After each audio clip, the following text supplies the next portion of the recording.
Yeah. Variety of sounds coming out of Toronto. Oh, yeah, but not the one that Joyce will get all upset about. Well, that may come yet. Oh, that sound. So what did I miss on Martin Luther King Day yesterday? Let's see. I don't know. Yeah. I had lunch with Joe. Yeah. What a guy, huh? Very nice. Got a great GM at QAM. Oh! How you like that? Now all we need is a 2 to 4 guy. You see George's pull? I helped him in the showers. Yeah. I beg your pardon? You helped him with his pull? Well, let's not get into that. Put it together.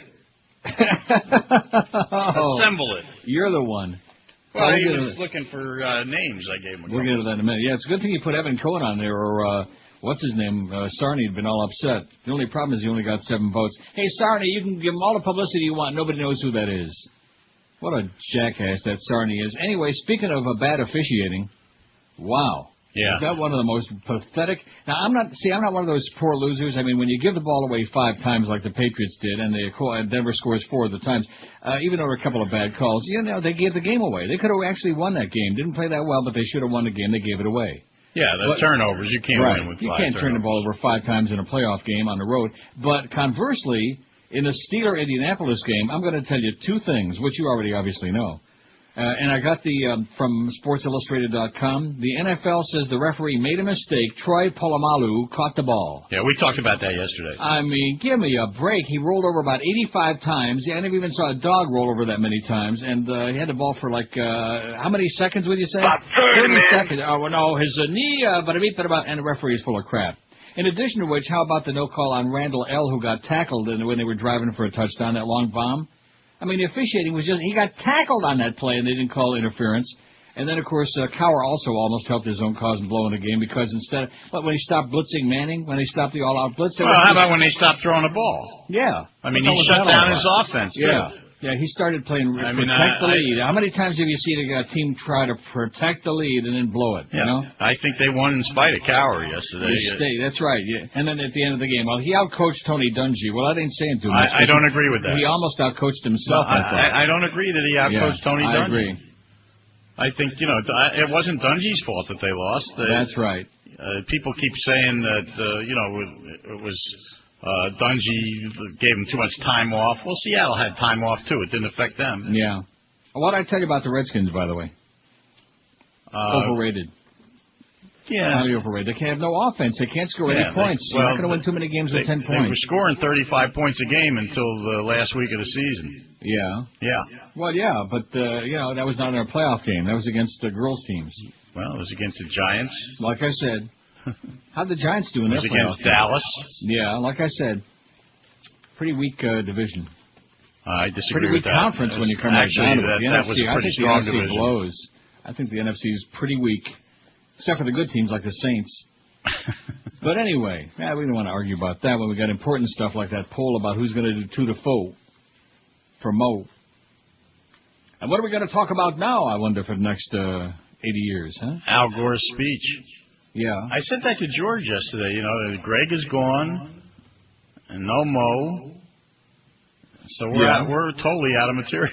All the losers. Nice talking with you. All the losers. No, yeah, right. That was the allegation. What is he going to talk about now? We'll talk about whatever the hell we want to talk about, including him. But I'll get to that later. Anyway, George's poll. Let's see, anyone in Suds. Well, that's not going to happen because obviously with clearance involved here. We're not going to do another non-sports show. Oh, that was me. I said anyone in Suds. Oh, did you really? Yeah. Oh. Well, maybe you'd like to come back and do a couple hours with him. Take a little nap, place all your early bets, do the early wagering, come back and do 2 to 4. See, the ideal situation, which isn't going to happen, would be Mad Dog 2 to 6.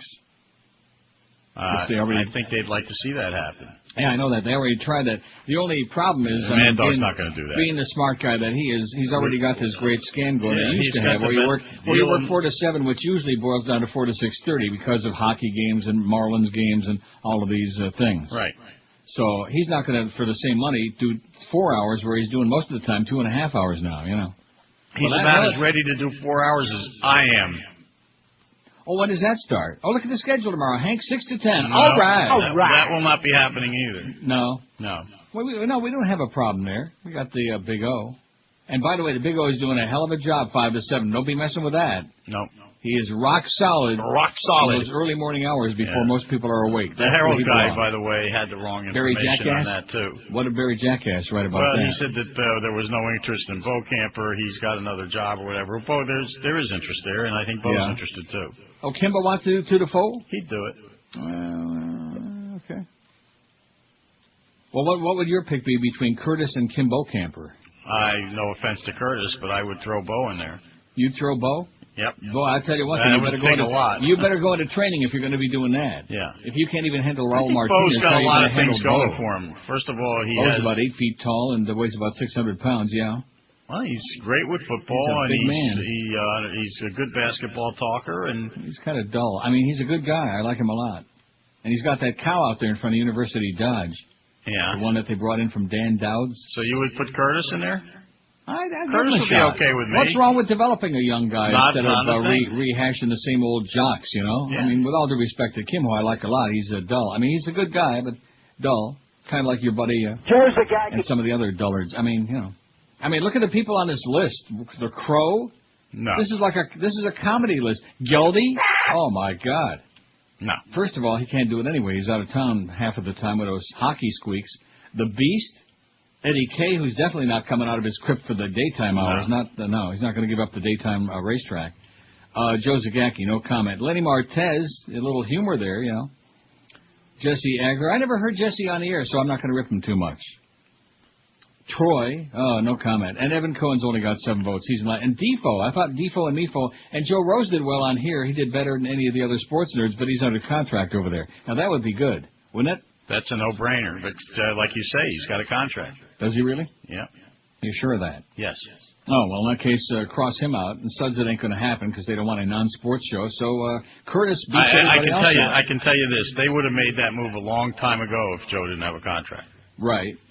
Well, let me just say right now, Joe isn't the one who left on his own. They shoved him out the door. They invited him to leave. But then again, that was the previous regime, you know. Well, let's do lunch. Let's do sushi. And then, of course, you go into hiding, yeah? See, rather than talk about your close personal friend, I'd rather, if we're going to, like, rip an ass to that place, I'd rather rip the other guy that just left a little preceding him. Man, you talk about leaving, just creating a nightmare, a mess. Even though, of course, he is our consultant. But, wow. Just unbelievable stuff.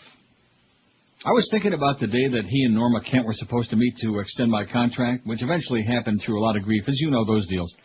But, and I did a poll that day, who's gotten screwed over worst at QAM? I don't remember what precipitated. Maybe it was after one of your suspensions. And so the meeting got canceled. 2 o'clock, I call up Norma Kent, my agent, and he says, Phyllis called to tell me the meeting was canceled. Greg didn't like the tone of your poll today. Oh. Like a child, man, like an infant.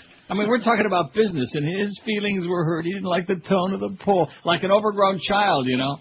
See, now we're right. Now you met the new guy, and you had lunch with him. Now we're running a business as opposed to monkey business. That's what was going on before. It was a fraternity. It was Greg's private club, not a business. I'll tell you what I like. Yeah, what do you like? The emphasis on sales. Yes, that's right. You notice already the impact it's had. He's scared the hell out of some of those people. You ain't seen nothing yet, as they say. I'm sure that's coming right from the horse's mouth, too. Or something. My phone rang at 2:15. Oh, and by the way, Saturday morning, holy moly, guess how many minutes I was at Woodbine Saturday morning? How many? 25. Why? What happened? I just lucked into the good machine, man, and it gave me it cost me a $250 investment, and it gave me a couple of spins, and gave me the $250 in coins right back, and about 10 minutes later, bada bing, there's $3,000 on the line, and I ran out of there. I cashed my coins and ran out the door. Now, yesterday, that was another story, but you don't want to hear about that. Well, it was one of those days when chasing paid off. I was losing. Anybody that says that those machines aren't on computer programs, anybody who tells you that is either ill-informed or just a liar, because give me a break. I had a very good day Saturday at Santa Anita. Thank God. I can't play the racing at Gulfstream. It's just but the Santa Anita card was very playable, and I did well. And then Sunday I had both football winners. It was a good weekend. What's not to like? And I started out losing my ass yesterday, made most of it back with a phenomenal comeback because I found a good machine, man. So there you go. You know, when you cut your losings down to almost nothing, you feel like you won $1 million. Yep. So life is good, man. That's all we can say here at QAM. Life is sweet. Nothing could be sweeter than a day without the tweeter. Whoever the tweeter was, I don't know who that is. I don't know. But I used to work with a guy at Sarasota. His name was Peter Johns. We used to call him the tweeter. Peter the tweeter? Yeah, Peter the tweeter. Well, don't ask me. I don't know. Make sense of anything. Huh? That's radio. By the way, there will be a memorial for Chuck 2:30. Saturday. Hank will be there. Oh, I thought this afternoon. No, that was yesterday. That was yesterday. Did you go? No, we're having one for him at the Olympia Theater Saturday morning. At what time? It's either at 10 or 11. I'll let you know tomorrow. Okay. So how come you weren't there yesterday? Because I'm doing the one here. Oh. Well, yeah, you don't want to go all the way to Boca. No, it's, there was one for his Palm Beach guys, I guess, and one for the ones down here. Oh, good. So I'm working with somebody on it, and it'll be great. It'll be a proper tribute. Excellent. Well deserved. Yep. On that note, have a wonderful day. We got to cut these a little bit short now because we actually got some spots on the log these days. Oh, by the way, are we going to have something for Moe? What do you mean? Well, he's gone. Oh, right at the beginning, I got a new Moe bit. Oh.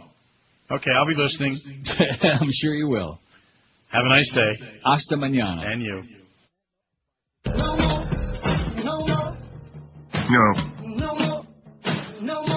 No. You know it. Reach a decision. How about it? Packed my pizza and shoved it into my checkered bed. Now you can't kick Moe around no more. All that rape's got my butt sore.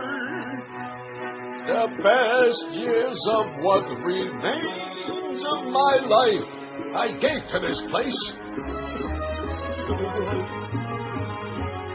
Just for old times, I think I'll go and hail the fumes of the fleshly imprinted men's room. I've had enough of you guys not using asteroid. You bastards should only drop dead and die. Gonna stay home far away from here.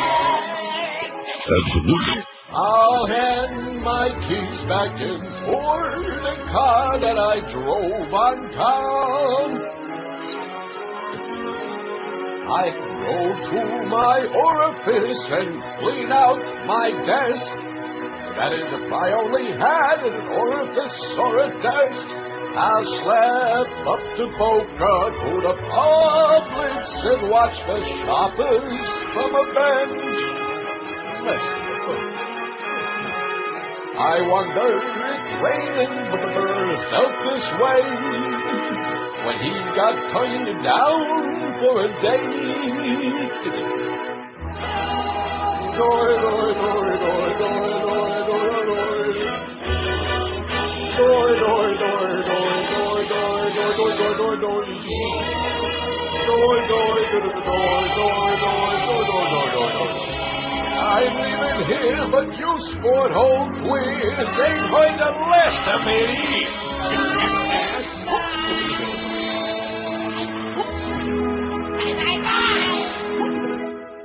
Wow. Bye.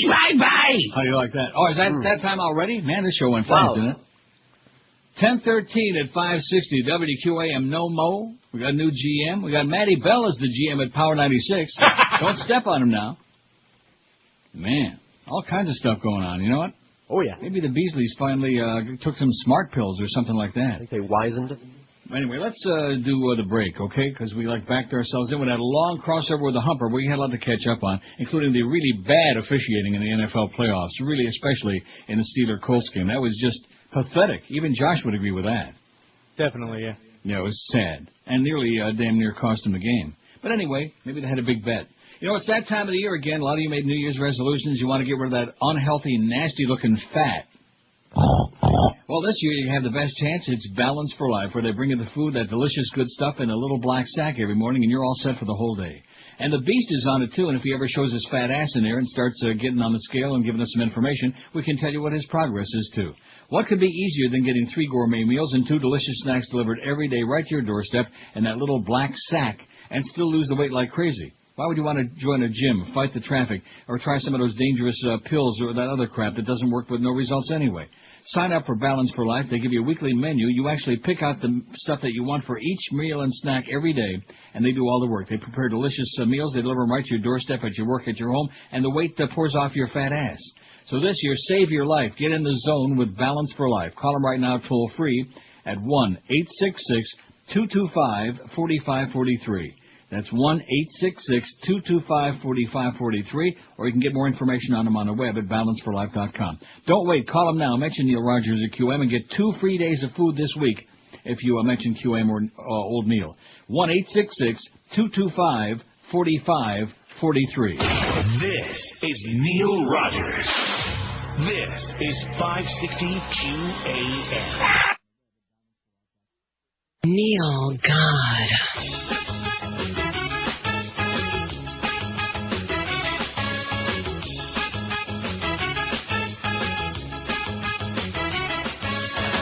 I'm queer, that's my admission. I'm a fag who likes gin balls. I'm here to confirm suspicion. It's fact, but that's not all. I'll do anything that moves as long as it's alive. You failed. It don't matter to me if it's girls or if it's guys, but I prefer a thick brown eye. Rectum. It's that brown eye, I slide in the libido and nova. I like guys, that's why I love a libido and nova. Love a libido and nova. Love a libido and nova.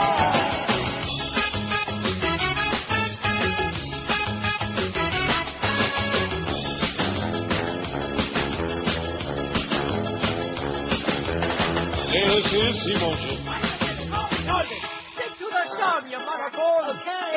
I got one addition to what I confess. I found a new addiction. I like to wear a dress. I hope that you're satisfied about my private part. I'm not the one for your chips. I want it very much. Like a bullet through the bar. Oh! Inside brown eye, I like you to be the vanilla. I like, that's why I never be the vanilla. You failed. Never be the vanilla. You failed.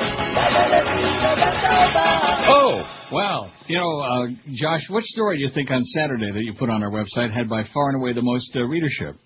I'd answer that, but I don't remember, yesterday. Well, how about the one where the headline was Ricky Martin outraged over controversy caused by his golden shower comment? You remember that story? I do. Well, that one got a lot of readers over the weekend, yeah. Did you really? So did everybody else. Well. Latin crooner Ricky Martin has expressed outrage over controversy that emerged after he told a leading U.S. music magazine that he enjoyed golden showers. The act of urinating on another person. Wasn't that a song by Al Jolson? When golden showers send you away. Huh? Remember that? Was it?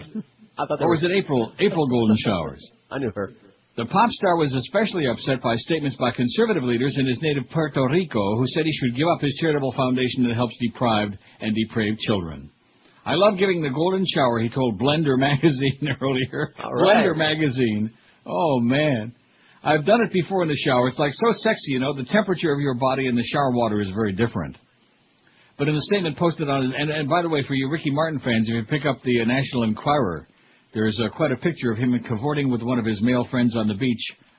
You have to see it to believe it. Anyway, it says, but in a statement posted on his webpage, he said he never thought his comments would lead us to an absurd political discussion that's become sensationalist. In other words, he doesn't deny it or retract his statement. He likes it. I demand respect for my foundation and our work, said Martin, who's best known for his 99 hit, Livin' La Vida Bent Over.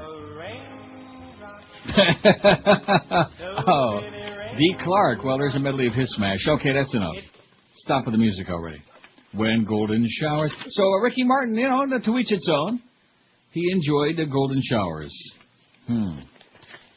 And, of course, I'm sure that a whole lot more people will read that. You want to read it, you make copies of it, just send it to all your friends. Post it on the tea room doors all around America. It was on Saturday's Stories. Anyway, here's George's pull from yesterday, which, damn it, he stole the pull. I would have taken today, but that's okay. That's what you get, lazy. No, I had respect. It was Martin Luther King Day, and right. I was told, stay the hell away. Now, I wasn't told that. I'd just given the option. And so naturally I spent all day plunging my brains out trying to get my money back and eventually got a lot of it back. It was brutal. Anyway, who should replace Moe Howard David is the poll question today. Or whatever it was. 1,318 votes. Anyone in Suds. Now, Hank came up with that, he said? I would have thought you would have come up with that. I think Hank suggested it. Well, I'll be damned. 381 said that. Well, why is Hank suggesting that? I should have asked him that. Suds not being a sports guy. Maybe Hank realizes we don't need any more sports shows. We already got, Hank and the Mad Dog and Eddie K at night and then whatever. If it wasn't for Suds, there'd be no show. There'd be no show. There'd be no show. 381 said anyone in Suds, so that leads by a zillion miles. But, of course, we don't know who that anyone would be, and it doesn't, what does that mean, anyone in Suds? Like look in the white pages of the phone book and pick a name? Sure. Oh. None of the above, 207. That was a strong second place. Joe Rose, 152, but, of course, Joe's got a contract over across the street, which I guarantee you right now, from what I'm hearing, he's probably not too happy about the fact that he's got a contract over there. You know what? Wouldn't you think? He'd probably come back in a second now that certain people are gone. But nevertheless. I dumped the bitch right now. I'm sure. Don't talk about Joel that way now. Curtis Stevenson, 133. So of all the real possibilities, Curtis leads pretty heavy-duty lead in there. What would you say? Absolutely, and I told him so yesterday afternoon as I saw him. Absolutely. Yeah, I gave him my vote. Now, see, Hank goes for Kimbo because the two of them are, sports nerds that go way back a long time. And maybe he's intimidated. See, Hank is intimidated by big, like Raul Martinez and Kim, who are like huge guys that could just beat the snot out of him, just step on his fat ass. Probably smart. Yeah. Curtis, 133. Orlando, the big. Oh! How do you like that? A real sleeper. He's got 88. He came in the second to Curtis. Rock solid. But he's doing so well there, 5 to 7. I'm sure that the new GM, Joe, is not going to want to mess with success. If it works, if it's not broken, don't fix it, right? 5 to 7 is positively rock solid right now. Keep him in there when people are sleeping. Steve Geldy-Geldstein, 72 votes. That's kind of shocking. Although at least it'll keep you awake in the early afternoon hours. Jeff Defoe to 469. I'm sure he's also got a contract over there. At least we can hope. Kimbo Camper, 51. He was kind of like middling on the list, in the middle, but not too, not too hot, not too cold, like the porridge. Warren the Crow Marty is now we get into the comedy names. The Crow had 39. The Beast, 33. Right. Eddie K, 23, who I'm sure prefers being on late at night when there's nobody in the building. Lenny Martez, 18. Joe Zagacki, 19, and Lenny, 18. So easy to forget Joe, who needs a personality transplant. Jesse Agler, 15. Troy Stratford, 11. Troy's fallen many notches in a lot of our minds lately. By the way, how are we doing, Troy, with anything? Oh, that's right. And Evan Cohen had solamente siete, only 7. That's because nobody knows who he is. He might be the best thing since sliced bread, but nobody ever heard of him in spite of Jim Sarney's Herculean efforts to make him into a superstar. There isn't one column about local sports talk that Jim Sarney doesn't go on and on. Oh, Evan Cohen, 760 in Palm Beach. 760 to most of us is WJR in Detroit, where J.P. McCarthy is doing shows from the other side now. How many years has he been dead? He's been dead a long time. Mm-hmm. So at any rate, Evan Cohen was dead last with only 7 votes. So I don't know. Maybe he's great. You never heard of him, right? No. Josh never heard of him. Except the attempt, how many times we read the Jim Sarney's crap. So I still say Curtis. Let's put a vote in for Curtis. Oh! And let me just say this, okay, before we move on, because I know you already got one crank call yesterday, and it's fine with me. I could care less. Well, you guys, what you want? Did you finally force the guy out the door? I was asked about that, my 30-minute conversation last week with Joe Bell about that situation, and I gave him a little bit of background about the hostility in the building, but I said, don't put me in that position because I don't play that game. I'm not going to be involved in other people's. So I had nothing to do with that. I didn't say yes, no, whatever, do whatever you want, and they had their little lunch, and it was decided, would you like to stay or would you like us to pay you off for 2 months to go away now? And most said, and of course, who the hell wouldn't, right? Right. If somebody gives you a chance of getting paid for 2 months to go out and play golf and listen to the radio at home all day, I have no line. You'd probably take the money, right? Absolutely. And run. Take the money and run. So I'm sure that there are people in the building who wish Moe all the best. I don't know who they might be, but maybe if you think hard, you'll come up with a name. Think about it for a couple hours. Wish him all the best in his future endeavors, whatever place he decides to terrorize next. 26 past 10 at 560 WQAM with lightning-quick speeds, the latest features in security. Comcast high-speed internet leaves DSL in the dust. And today you can get on board for just $9.95 a month for 3 months. With an always-on connection speed of 6 megabytes, Comcast high-speed internet is up to 4 times faster than DSL 1.5 and up to 100 times faster than dial-up. Whether you're downloading music, watching streaming video, playing online games, or just surfing your favorite sites, Comcast's reliable fast connection means you'll be flying through the internet.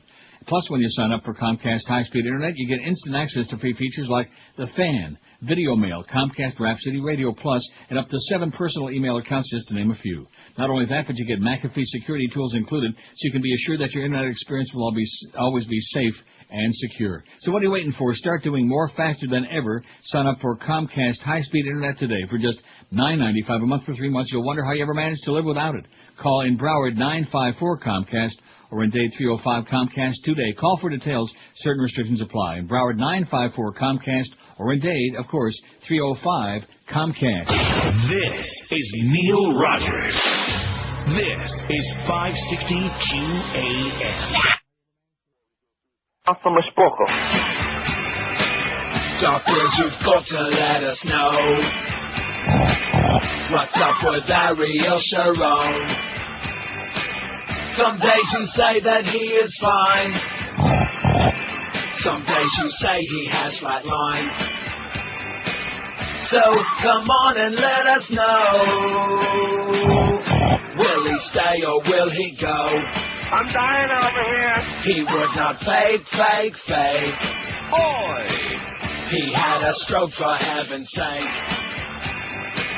I think someone is telling lies. Don't even know if he's alive. Maybe he's doing just so. What's up with Ariel Sharon? I will say this is Dr. told him to go on a diet. What a sense of humor, huh? Don't you think maybe a little bit late? Oh, yeah. Look at that. Israel's Olmer, or whatever this guy's name, wants Palestinian peace talks. Oy vey. We don't want to do that because it'll spoil everybody's fun.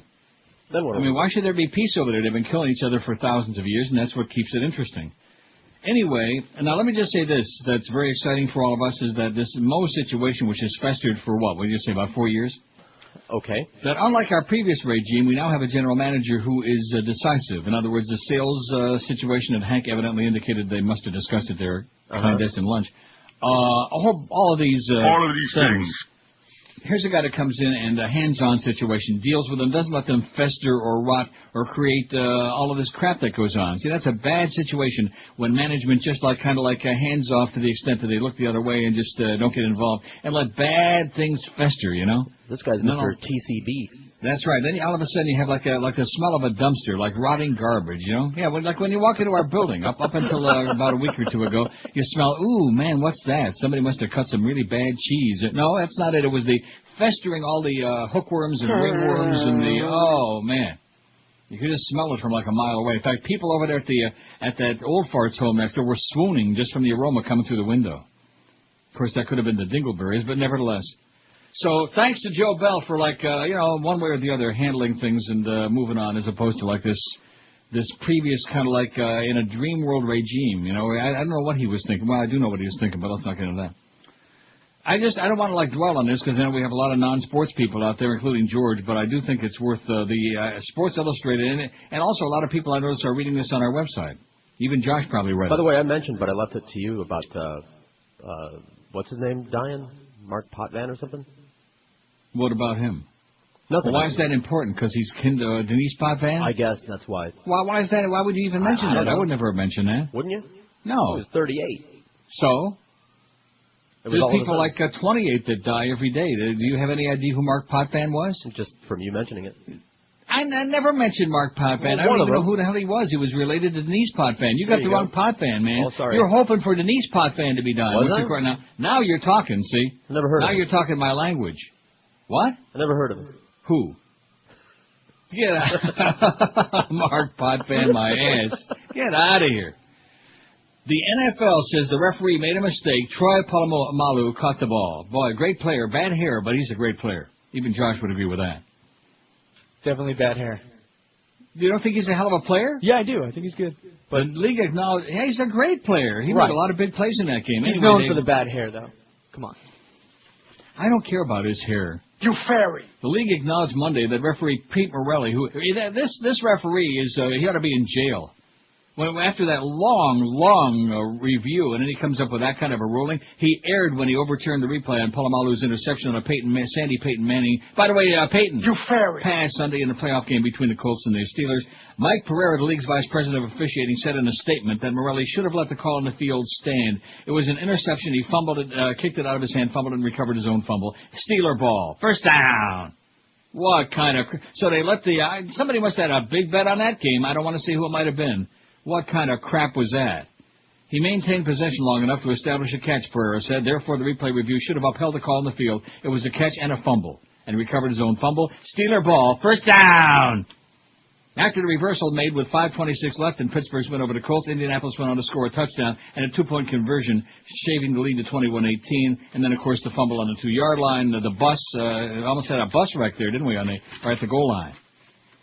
And then, of course, thank goodness that Mike Vanderjack, wide right, missed the 46-yard field goal. It would have tied up the game, and it would have been a Rex Grossman of injustice if that would have happened. How about the Bears, by the way? Do they suck or what? Yeah. Actually, they made it closer than I thought it would. Nothing could be finer than to lose to Carolina. I thought Carolina let them back in the game also. I thought they kind of stunk the joint out there late. But nevertheless. Hey, as long as the Patriots are gone.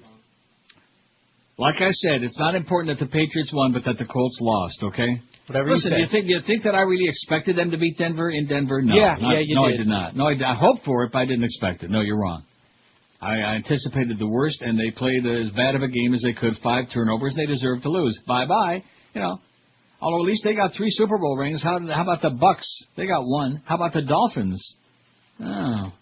Anyway, speaking of local issues, the Beasleys are all over the place. This is really incredible. You know what? It is in any language. Everywhere you look, you got Joe Bell's the new GM. Greg is our consultant. Oh, man.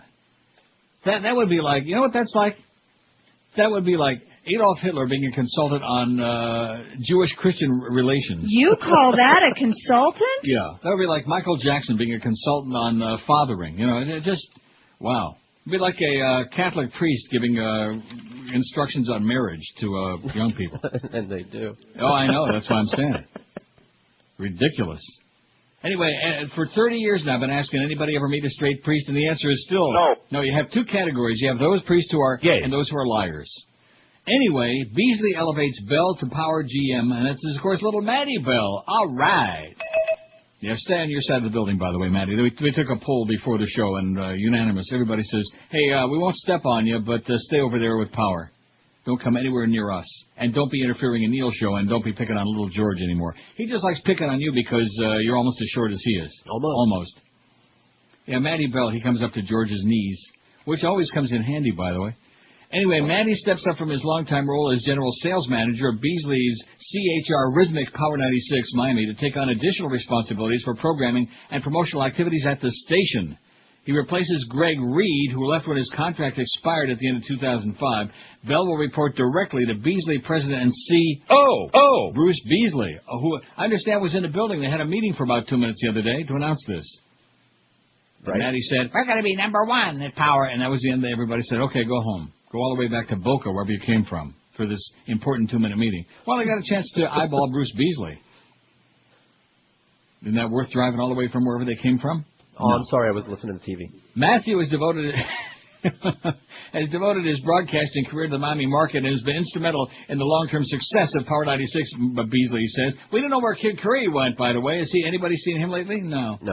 I'm delighted that Matt has agreed to take on these additional responsibilities. I'm confident that Beasley and Power 96 will maintain their leadership positions in this important market. Their positions. Got to say that right. Being actively involved in the emergence and growth of Power to become one of Miami's leading radio stations has been a driving force and highlight of my career, Bell says. I look forward and also messing up with George and trying to get him fired. And tattling to Greg Reed. He was one of Greg's moles, you know. You do understand that. All you people out there in the audience, that's why we pick on Maddie Bell. He was part of that inner circle. And now as a reward for his suck-upsmanship, he gets to be GM. What? Don't you like that word, suck-upsmanship? Did you copyright that word, or can other people use it? In fact, Pat Riley and I copyrighted it before the show. Bell says, I look forward to working with an exceptional team of people and together furthering Power 96's enduring popularity, playing a lot more of that filthy music while focusing on new avenues of growth. The 28-year broadcast industry veteran, Bell began his career at WQAM Miami's in AE as a Greg Reed sucksman. He has served in the role of GSM at what? Well, if there's going to be sucksmanship, there's going to be sucksman.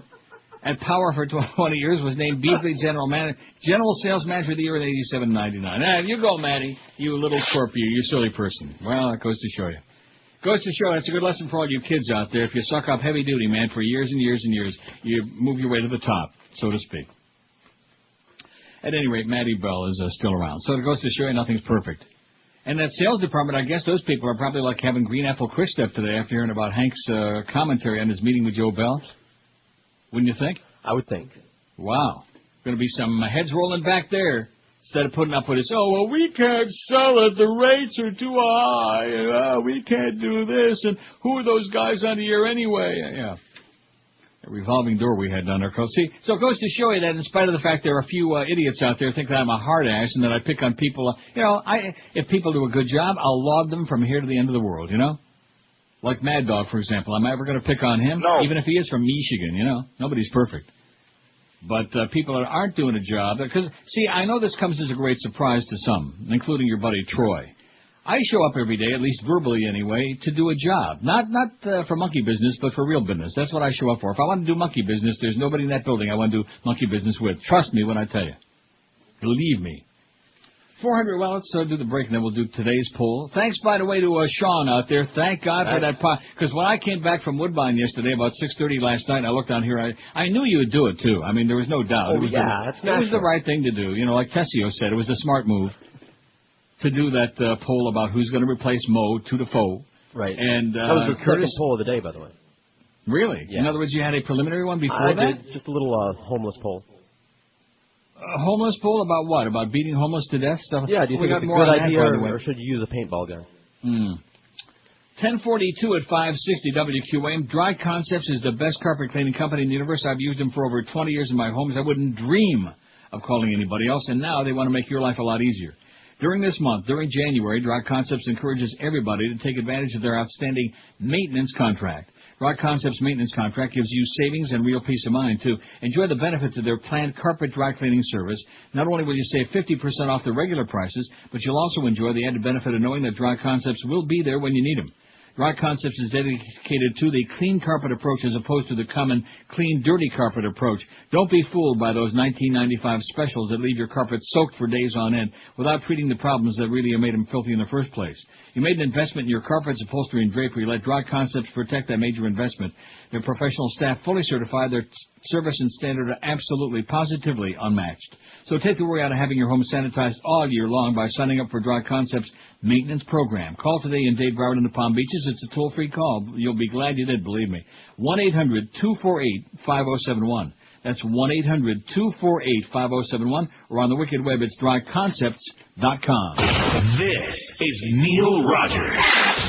This is 560 QAM. Take off those checkered pants. Yo, what's up? This is Marcus Vick, former Virginia Tech and soon-to-be NFL quarterback. Yo, have you heard about the hottest new dance in the ghetto? Well, yo, do me one favor, baby. Lay on the ground. No problem. Snap. That's close. Stop. What? The new dance is called Stomp. You lay your hose on the ground and stomp on them. Snap. Nah. Stomp. Snap. I said it's called Stomp. Stomp. That's right, baby. This is Marcus Vick saying, stomp them hoes. Stomp. Too many Vicks around, I think, although I do love Vicks on my throat in the wintertime, man. I was enjoying something. Do you know anybody who doesn't like sniffing Vicks? I love it. Other people don't. Really? Really. Are you serious? What about Josh? You ever use Vicks? Yeah, it's got its purpose. I don't know what that means. I'm not asking about Vaseline. I'm talking about Vicks. Yeah, it's okay. It's got its purpose? What does that mean? Sounded like something really sub-rosa to me. Let's hear a little bit more about that. Rectum. I wonder where Josh is sticking the old Vicks. So it's a little bit on the strong side to be, well, I don't want to get into it. It burns. Wow. Yeah, exactly. I think Josh has got the Vaseline jar confused with the Vicks jar. No wonder it's got that burning love. Anyway, this just in to our newsroom. Our newsroom. Oh, by the way, the Steelers won. There's some news. And I never really liked the Steelers until they were playing the Colts. Isn't it interesting how your allegiances change? And the Patriots lost. That's news. And the Bucks lost the week before that. Didn't win their playoff game, the first one at all. Got their clock cleaned. I just thought I'd mention that again, too, if you want to start up with that. How many playoff games did the Bucks win this year, Mr. Smartass? How many turnovers did they have in their game? Now, how many games did they win in the playoffs this year, Mr. Buckman? Anyway, Supreme Court upholds Oregon suicide law. Another shot at the Bush administration. All right. Oh! The Supreme Court, with Chief Justice John Roberts dissenting, of course, upheld Oregon's one-of-a-kind physician-assisted suicide law today, rejecting a Bush administration attempt to punish doctors who help terminally ill patients die. Oh, Dr. Jack Kevorkian, where are you now? Still in jail in Michigan, no doubt. Justices on the 6-3 vote said the 97 Oregon law used to end the lives of more than 200 seriously ill people trumped federal authority to regulate doctors. That means the administration improperly tried to use a federal drug law to prosecute Oregon doctors who prescribe overdoses. Then Attorney General John Ashcroft vowed to do that in 2001, saying that doctor-assisted suicide is not a legitimate medical purpose. Justice Anthony Kennedy, writing for the majority, said the federal government does indeed have the authority to go after drug dealers and pass rules for health and safety, but Oregon's law covers only extremely sick people, those with incurable diseases whom at least 2 doctors agree to have 6 months or less to live and are of sound mind. Unlike, of course, Terry and her. That's another story altogether. Today's decision is a reprimand of sorts for Ashcroft. Kennedy said the authority claimed by the Attorney General is both beyond his expertise and incongruous with the statutory purposes and design. All right. The authority desired by the government is inconsistent with the design of the statute and other fundamental respects. The Attorney General does not have the sole delegated authority under the law, Kennedy wrote for himself, retiring Justice Sandra Gay O'Connor and Justices John Paul Stevens, David Souter, and Ruth Bader Ginsburg, and Stephen Breyer, who makes one hell of a good ice cream. Roberts and Justices Clarence Token Thomas and Antonin Scalia, of course, dissented. And now they're going to have this other fascist on there, Alito, and oh boy. But at any rate, still would have been struck down. 5-4. You see what I'm saying? That's right. And Ray Nagin, old noggin head. I'm going to start calling him Ray Noggin. He's lost it. Whew, big time. He's the Pat Robertson of New Orleans now. Maybe says that God is punishing. Well, we'll get to that story. It's very sad. And we got the Al Gore story. Says Bush repeatedly and persistently broke the law. Did you talk about that yesterday? No, I did not. Well, he was speaking while you were on. Scalia, writing the dissent, said that federal officials have the power to regulate the doling out of medicine. Oh, yeah, dole my ass. I like that, although I do like a pineapple. How's Bob Dole's hand? Is that healing up or what? What happened to his hand? Okay, let's a little war wound, you know? Oh, yeah. And Admiral Stockdale, is he still dead? Yes. 469 votes. What's the worst thing about religion? That's one of Sean's polls. Thanks again, Sean. We need your help badly on these polls, especially when George stole my poll yesterday. That was sneaky. Sneaked it in. Why didn't you just stick with the first one about, what was it about? About, the real thing was, do the homeless have the right to camp and sleep in public places? That's an excellent poll, so why don't we leave that one on the whole day, and we'll do the one again. Okay, the worst thing about religion, breeds hate and intolerance, 162. The whole world, man, 95% of the hatred exists because of religion and race. That's what it's all about. Oh, well, it's the Pashtuns, and it's the Kurds, and the Ways, and the Shiites, and the Jews, and the Orthodox, and the Conservative, and the Reform, and the Catholics, and the Russian Orthodox, and the Greek Orthodox. Those Greek Orthodox. Well, we know their story. We know the inside story on those Greeks. Religion breeds hate and intolerance, 162, and you folks have got your thumb right on it, okay? Spawns violent fanatics, 98, which of course comes out of that first part. Most of these are like tied together. It's all bullshit, 72. Nothing like lying to your kids and brainwashing them and then pointing the finger at the cultists. Oh, they brainwashed Patty Hearst and they brainwashed this one and Bob Jones or whoever the hell it was, Jim Jones, whatever his name was, Mark Potvin. It's all bullshit, 72. I think you got Mark Potvin confused with Felix Potvin, Denise Potvin. Well, all those Potvins. You better get your Potvin straight, mister, because you sure don't know your pot from your van. They're all the same to me. Probably got some pot in your van right now. I have a van? Keeps people on your, what's close? Keeps people stupid, 67. That's right. Makes people like superstitious and blah, blah, blah, blah, like people thousands of years ago. Here's the year 2006. We're destroying the planet. The ice caps are melting. Pretty soon Florida's going to be underwater. Pretty soon Holland will all be underwater once those dikes blow. Nothing. We need it badly, 32. 6.6% of you think 32 people out of 479 say, oh, we need religion badly. Right. As the Chinese say, "Darf das haben?" Impede scientific progress, 22.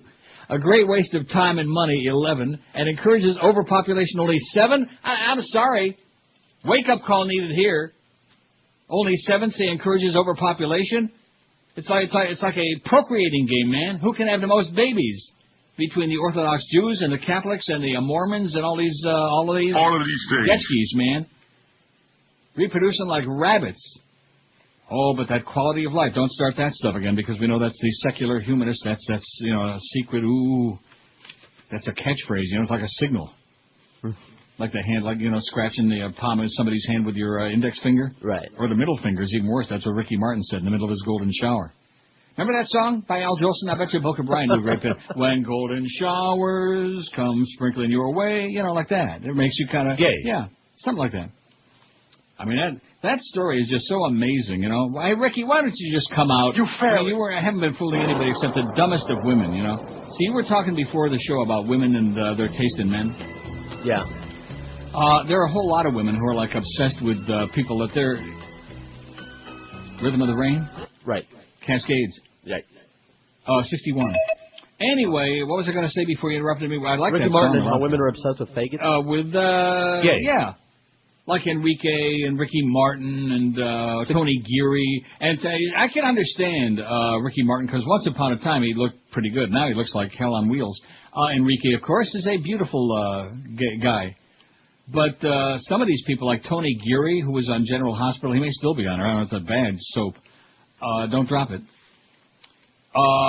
In fact, I hear that General Hospital is being replaced by Body Wash.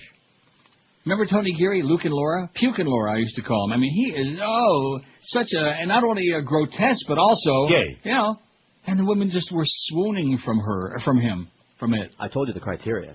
What is that? That if they were on television. Screen, yeah. If it's on TV or in the movies, if it's on a screen, or maybe in one of those magazines, one of those Star magazines, then the women are obsessed. Like that. But I don't think that the men are all that much different. Yeah. To an extent, sure. Some of these so-called stars that they get upset. How about Paris Hilton? There's another example. Right. If you saw Paris Hilton walking in the Sawgrass Mall or the Dayland or somewhere, you saw Paris Hilton, you'd say, "Oh, what a skanky bitch!" It wouldn't matter where I saw her. That would. Well, be my that's what I'm saying. But because of the fact she's got all that cash and she's now a superstar on TV and she's like, even on your pop-up toaster when you wake up, oh, she's hot. Did you see that video, George? I'll never forget that guy that called you breathlessly that day after the Paris Hilton sex video came out. Oh, did you? Of course, bypassing me because I'm this old fag, Yeah, what do you know? Right. What would I know about porno? And the video confirmed it. As if anybody in their right mind, any human being would want to see her doing anything. By the way, the video confirmed it. What's that? She sucks. I'm going back to Woodbine now. I have a little more to catch up from yesterday. You're just incorrigible, man. You're like Peck's little bad boy. Who? 501 votes on the poll about religion. Get rid of it already. Stop brainwashing your kids. Stop sending them to school with those little schmatas on their head. Stop with them rosary beads and all these other tchotchkes already. Important things are going on in the world, like ball games and stuff. This Get is your priorities straight news. This is 560 QAM. This is the Neil Rogers Show. This is your brain. Any questions?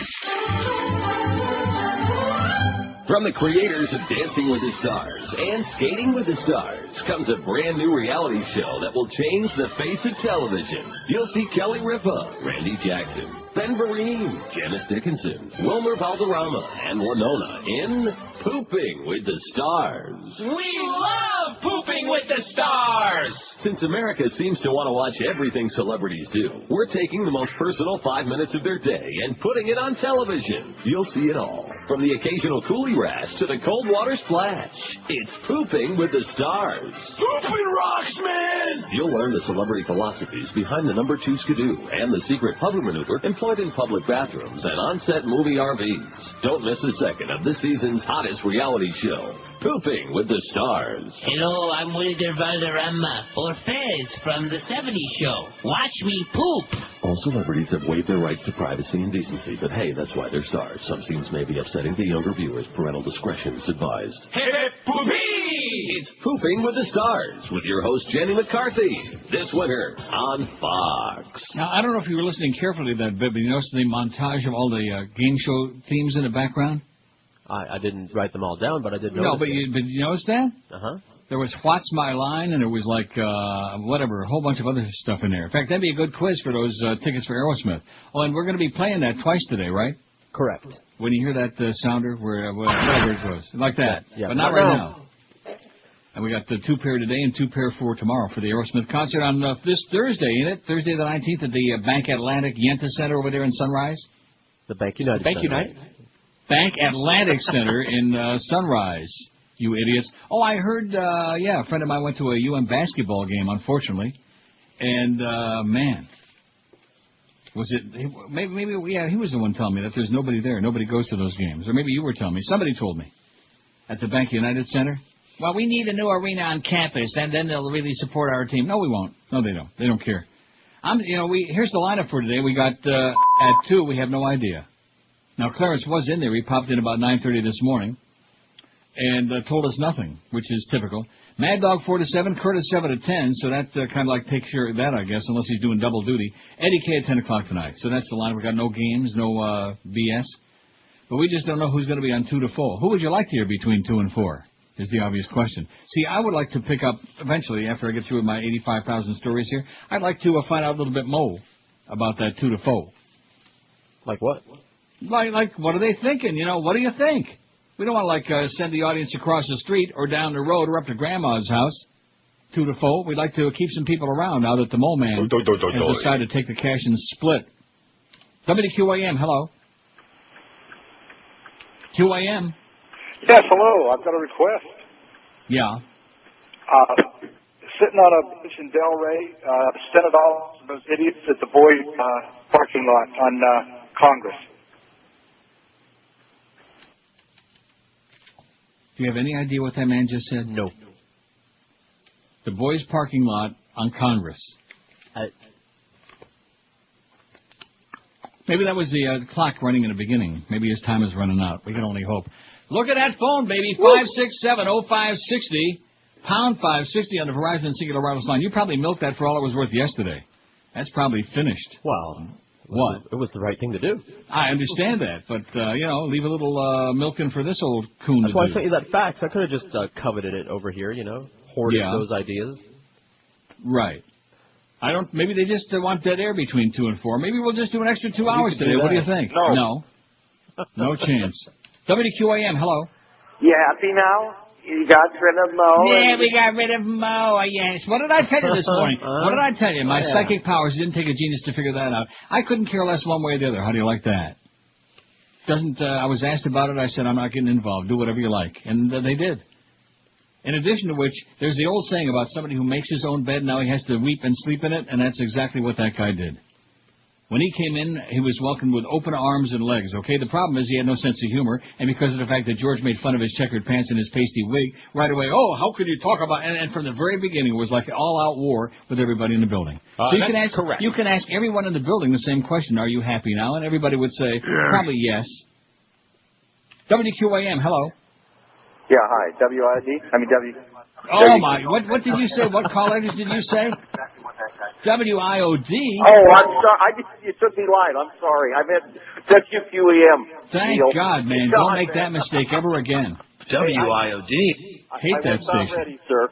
Go ahead. I was listening to Mr. Mandich last Friday, and they were doing a Moe departure and getting everyone's comments on it. Yeah. There was one. And by the way, before I'm over, though, you're not going to pay Moe royalties on this stuff, are you? No, we absolutely are not. But I think you would like this. One caller called in, and his comment about Moe leaving was doy-da-doy, doy-da-doy, doy-doy-doy, doy-doy-doy. Thank you, Neil. Oh, no. I hear the Doys are back in town. They're going to be doing the warm up for Aerosmith on Thursday. WQAM, hello. Yeah, hi, Neil. I'm sorry. Yes, I'm sir. speaker here. Let me. Yes. Good morning. Buenos dias. Yeah, it's funny you say you had nothing to do with it, but on a daily basis, you provide a forum to actually bash Moe, don't you? Meaning what?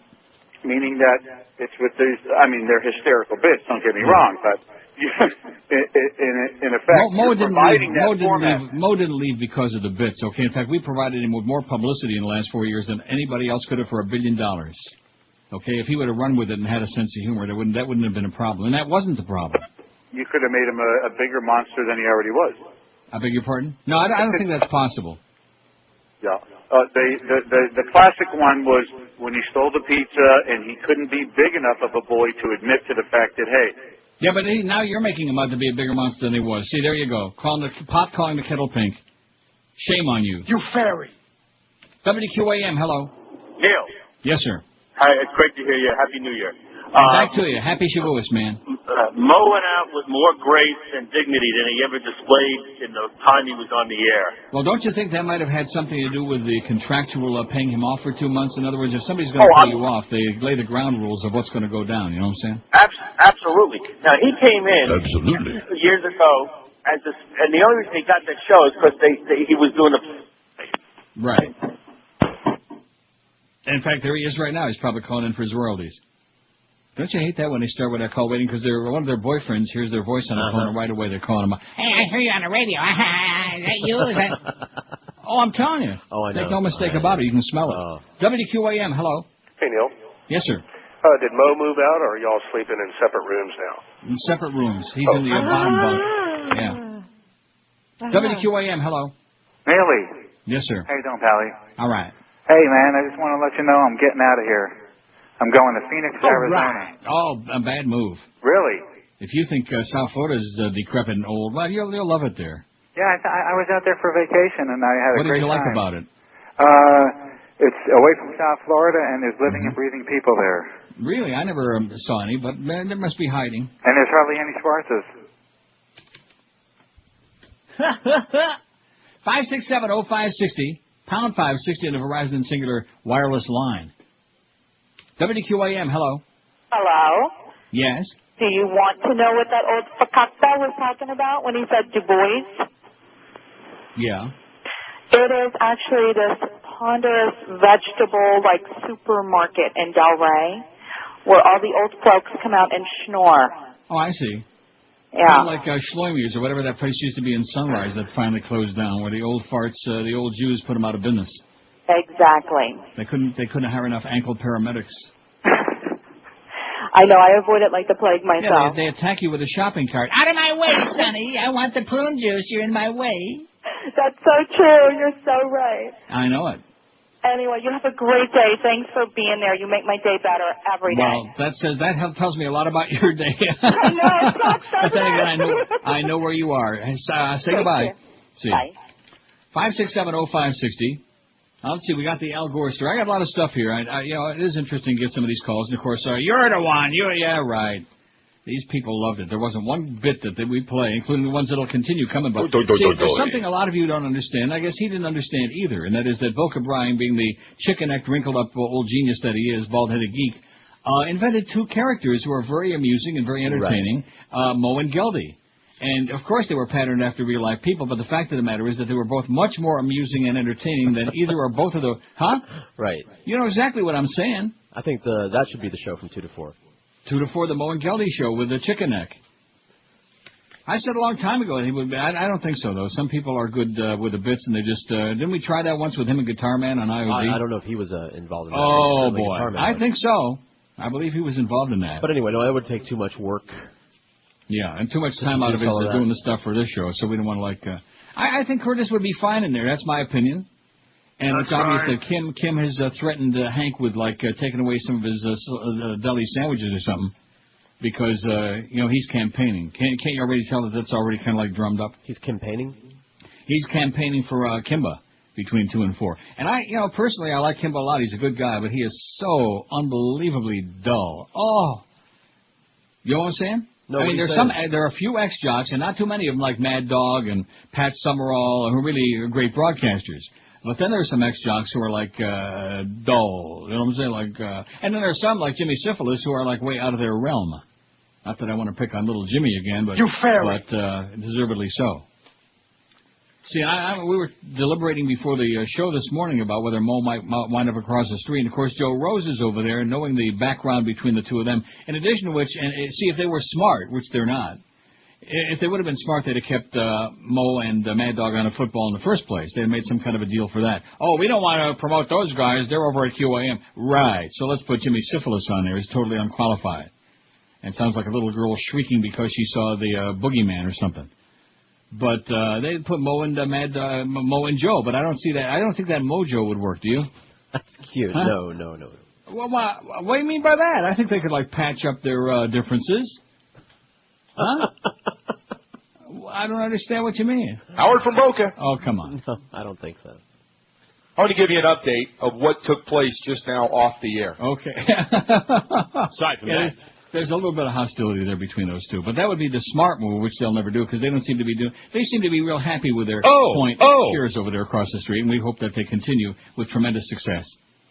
12 minutes past 11 at 5:06. So is somebody going to actually tell us who's going to be on 2 to 4? Are we going to vote on it during the show today? Maybe there's another national talent search going on that we don't know Or maybe about. there's another one of those 2-minute meetings, so everybody's going to have to drive in from Jacksonville and Eucalyptus and Two Egg. Huh? Homestead, right? Right.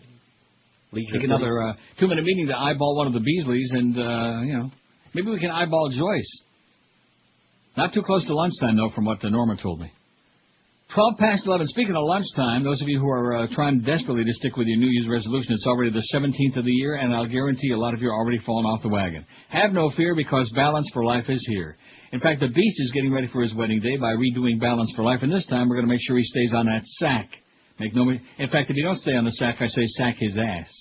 What could be easier than getting all your food for the day in a little black sack delivered right to you, right to your door? 3 gourmet meals, 2 delicious snacks, and you have a weekly menu, so you pick out the food you want for each meal yourself, whatever you like. And the folks at Balance for Life do the work according to Barry Sears' The Zone diet, and they put together all your meals based on that, which really works.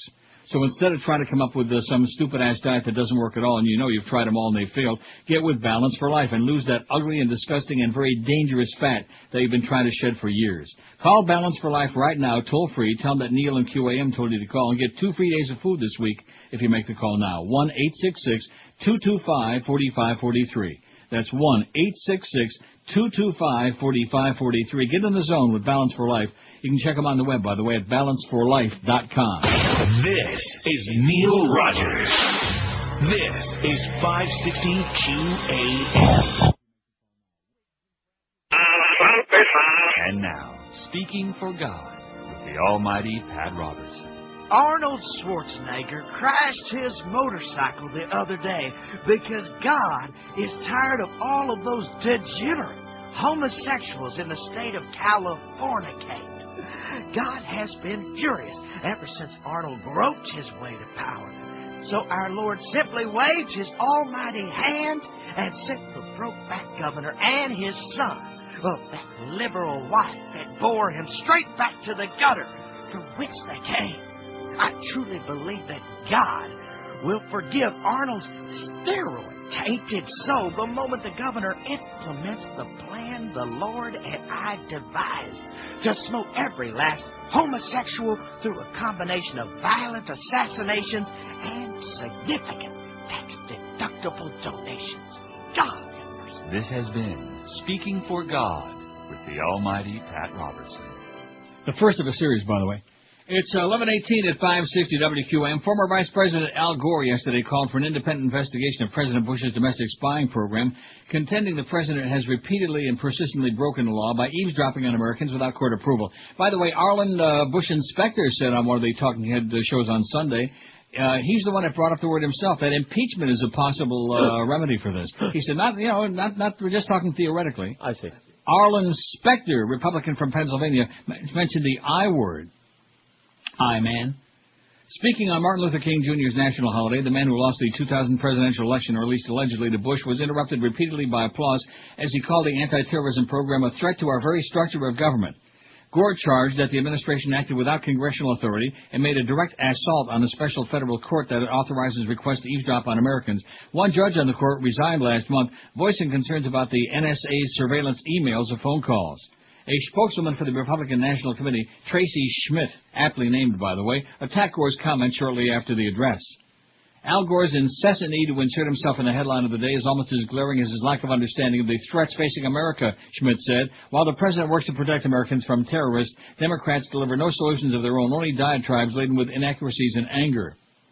Gore's speech was sponsored by the American Constitution Society for Law and Policy and the Liberty Coalition, two organizations that have expressed concern about the policy. The former Vice President said Attorney General Alberto V05 Gonzalez should name a special counsel to investigate the program, citing the Attorney General's obvious conflict of interest as a member of the Bush cabinet as well as the nation's top law enforcement officer.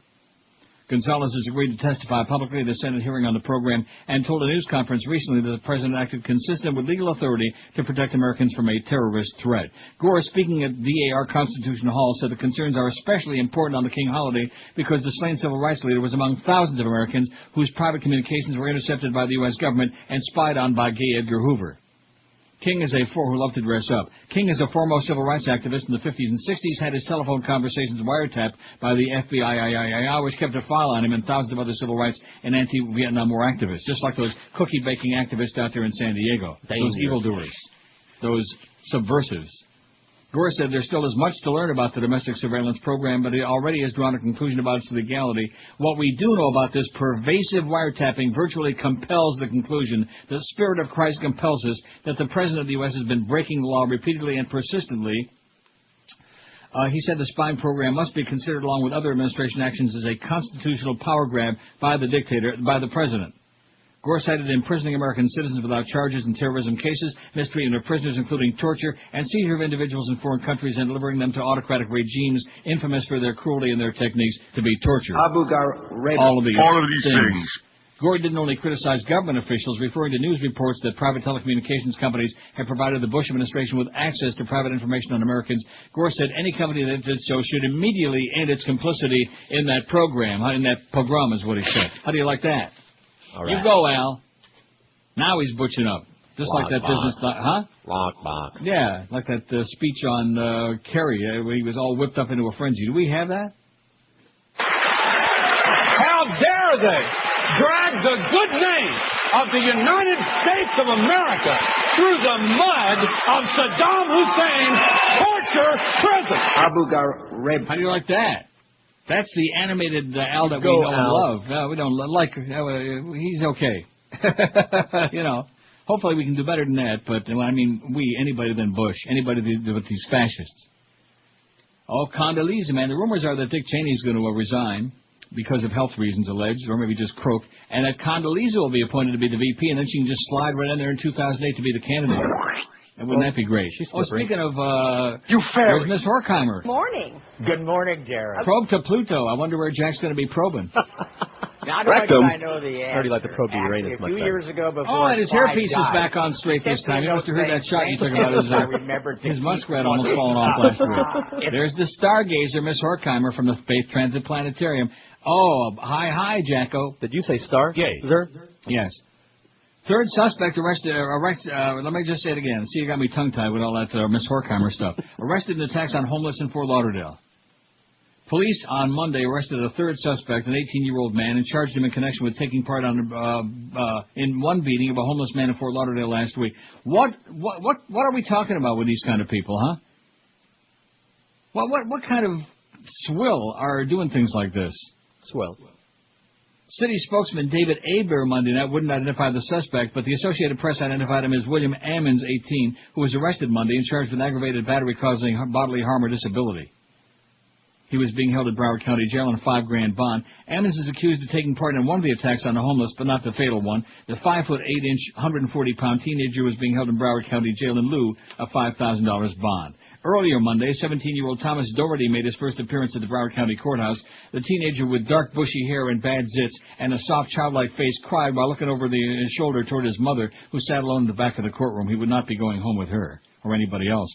Doherty and friend Brian Hooks, 18, face allegations of murder and aggravated battery after a pre-dawn beating spree Thursday in Fort Lauderdale. A beating spree that left one homeless man dead and 2 others hospitalized. The county judge refused to release Doherty to home detention on Monday, ordered that he remain in juvenile detention for 21 days. Hook's hearing was rescheduled for today after his attorney Jeremy Kroll failed to appear in court. Well, that's always good when your attorney don't show up. Judge Stephen DeLuca also signed an order for a psychological evaluation of Doherty, whom friends call Tommy. Hey, Tommy. Doherty is being treated as a juvenile, and prosecutors haven't yet decided whether he'll be charged as an adult.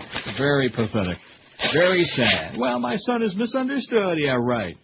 He had a tough childhood. Right. So did Miss Horkheimer probably have a difficult childhood. And look at her. It's like 1 in a million. Exactly. I couldn't have said it better myself. Wow. What timing, huh? Man. That was almost, but not quite as good as the day we caught good old Donnie Hermann Goering Rumsfeld saying. Anthrax. But not quite. That was beautiful. What a lovely talk-up. Anyway. 5670560. I'm not joking about it. We have nobody listed on the schedule from 2 to 4. How about some Mo bits from 2 to 4? What do you say? A medley of all of them. All right, I'll give them a disc. Including the ones we can't play no Mo. Get a big audience for that, I guarantee you. Get about a 90 share. Here's all the Mo bits, including the unexpurgated ones. Sorry, Joyce, but we got to get an audience in there. So, has there been like anybody pop their head in the dough and say, "Here's what's going on for Mo"? No, nothing, huh? Well, maybe it'll be a surprise from 2 to 4. That's a good hook, good way to keep you tuned in. It'll be a surprise. In fact, even management might be surprised in who shows up to do it. Maybe Mo will come back. Maybe they're just going to open up the mic and let anybody That's it. on in there. WQAM, hello. Good morning, Neil. Yes, ma'am. I was wondering about something the other day, and gosh, I hope I'm right. You're right. Do you keep, good, I hope so. Do you keep all your shows archived, or do they only go back so far? Oh, on the website, you mean? Yes. I don't know. How far does it go back, George? I don't know. Well, we'll find out from Eric. Well, my question is this, because I was thinking the other day that stepped in and stopped all our fun. You used to play the Condoleezza song openly, right? Don't hold your breath. Ain't going to happen. But I could find it in one of your Let me say it again. archived You ain't going to shows. hear that no mo. If I found it on your archived show? No. No. No chance. Well, okay, well, thank you. And by the way, Anyway. speaking of, I'll tell you who was partly responsible for the fact we can't play that no. And that was that one. Oh, well, thanks That a was lot. a really ugly episode that he... See, there was a lot of stuff that went on behind the scenes, and all these experts in Radioland who think they have some idea of what that was all about, they haven't even got a clue. They're not even close. They're not even lukewarm, so... Well, Trust me when I really- tell you that is not going to be rearing its ugly head again, unfortunately. Oh, well, I just thought that perhaps... We can only hope that she won't rear her ugly head again either. That's for sure. And Amen. happy Tisha B'Av. By the way, Okay. Bye. Don't eat too many Homentashen. I beg your pardon? The answer is 60 days on the website. 60 days, so needless to say. Right. You got 60 minutes and we got 60 days. And quite frankly, whoever was responsible for all that Schweiner ride deserved about 60 years. 27 past 11 o'clock. Don't forget the show at 2 o'clock. This is Neil Rogers. This is 560 QAM. Let it be a little baby. Will he advance?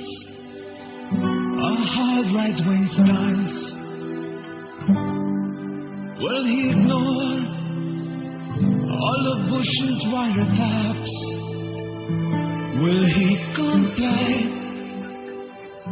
with citizen spying?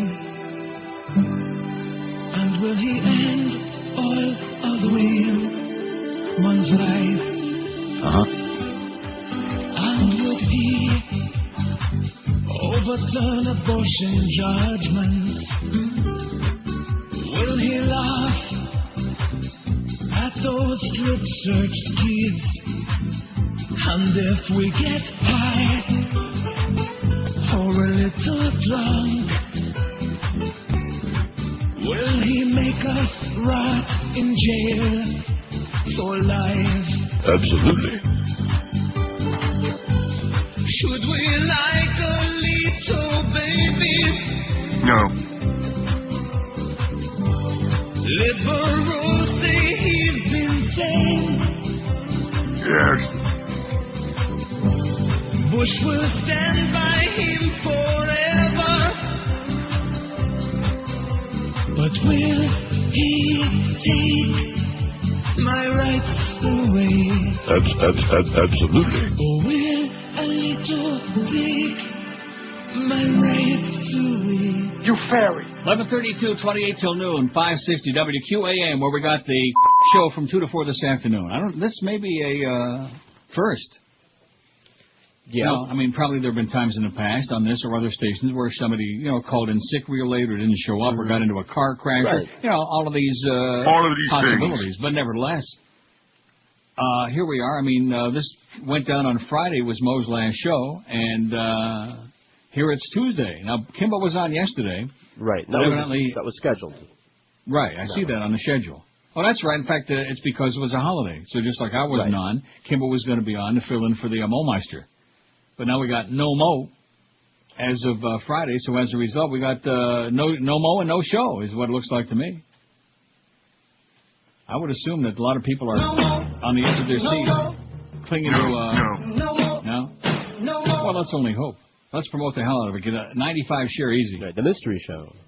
New Orleans mayor says God is mad at the USA. Oh, this Ray Nogginhead, man. This guy is just... I think he finally cracked under the pressure. Just like the levees cracked, I think he cracked. A lot of stress on him. Mayor Ray Noggin suggested yesterday that Hurricanes Katrina and Rita and other storms were a sign that God is mad at America and at black communities, too, for tearing themselves apart with violence and political infighting. God is PO'd at America. Oh, God! Surely God is mad at America, he said. He sent us hurricane after hurricane after hurricane. It's destroyed and put stress on this country, Nagin, who is black, said. Or actually, he's light chocolate, as he and other leaders marked Martin Luther King Day. Surely he doesn't approve of us being in Iraq under false pretenses, but surely he is upset at black America also. We're not taking care of ourselves. Nagin also promised that New Orleans will be a chocolate city again. Many of the city's black neighborhoods were heavily damaged by Katrina. In other words, like him, light chocolate. He didn't say what, like mocha or what, flavor he was talking. It's time for us to come together. It's time for us to rebuild New Orleans, the one that should be a chocolate New Orleans, the mayor said. The city will be a majority African-American city. It's the way God wants it to be. You can't have New Orleans no other way. It wouldn't be New Orleans. It's the way God wants it. So you people in, like, Liberty City and Overtown, that's the way God wants it. People living in the ghettos around America, that's the way God wants it. What a jackass. Speaking of that poll we got going today, this is a perfect example. Everything is God. God wants this to be a black city. God wants this one to be a white city, Minnesota. God wants New York to be like a lot of Jews. That's God, man. He works in mysterious ways. Noggin had described an imaginary conversation with King, the late civil rights leader, an imaginary one. He hallucinates a lot. In fact, while Katrina was like ravaging his city, and while people were like all being given all the wrong information and being left to like die, he was hallucinating about actually knowing what was going on.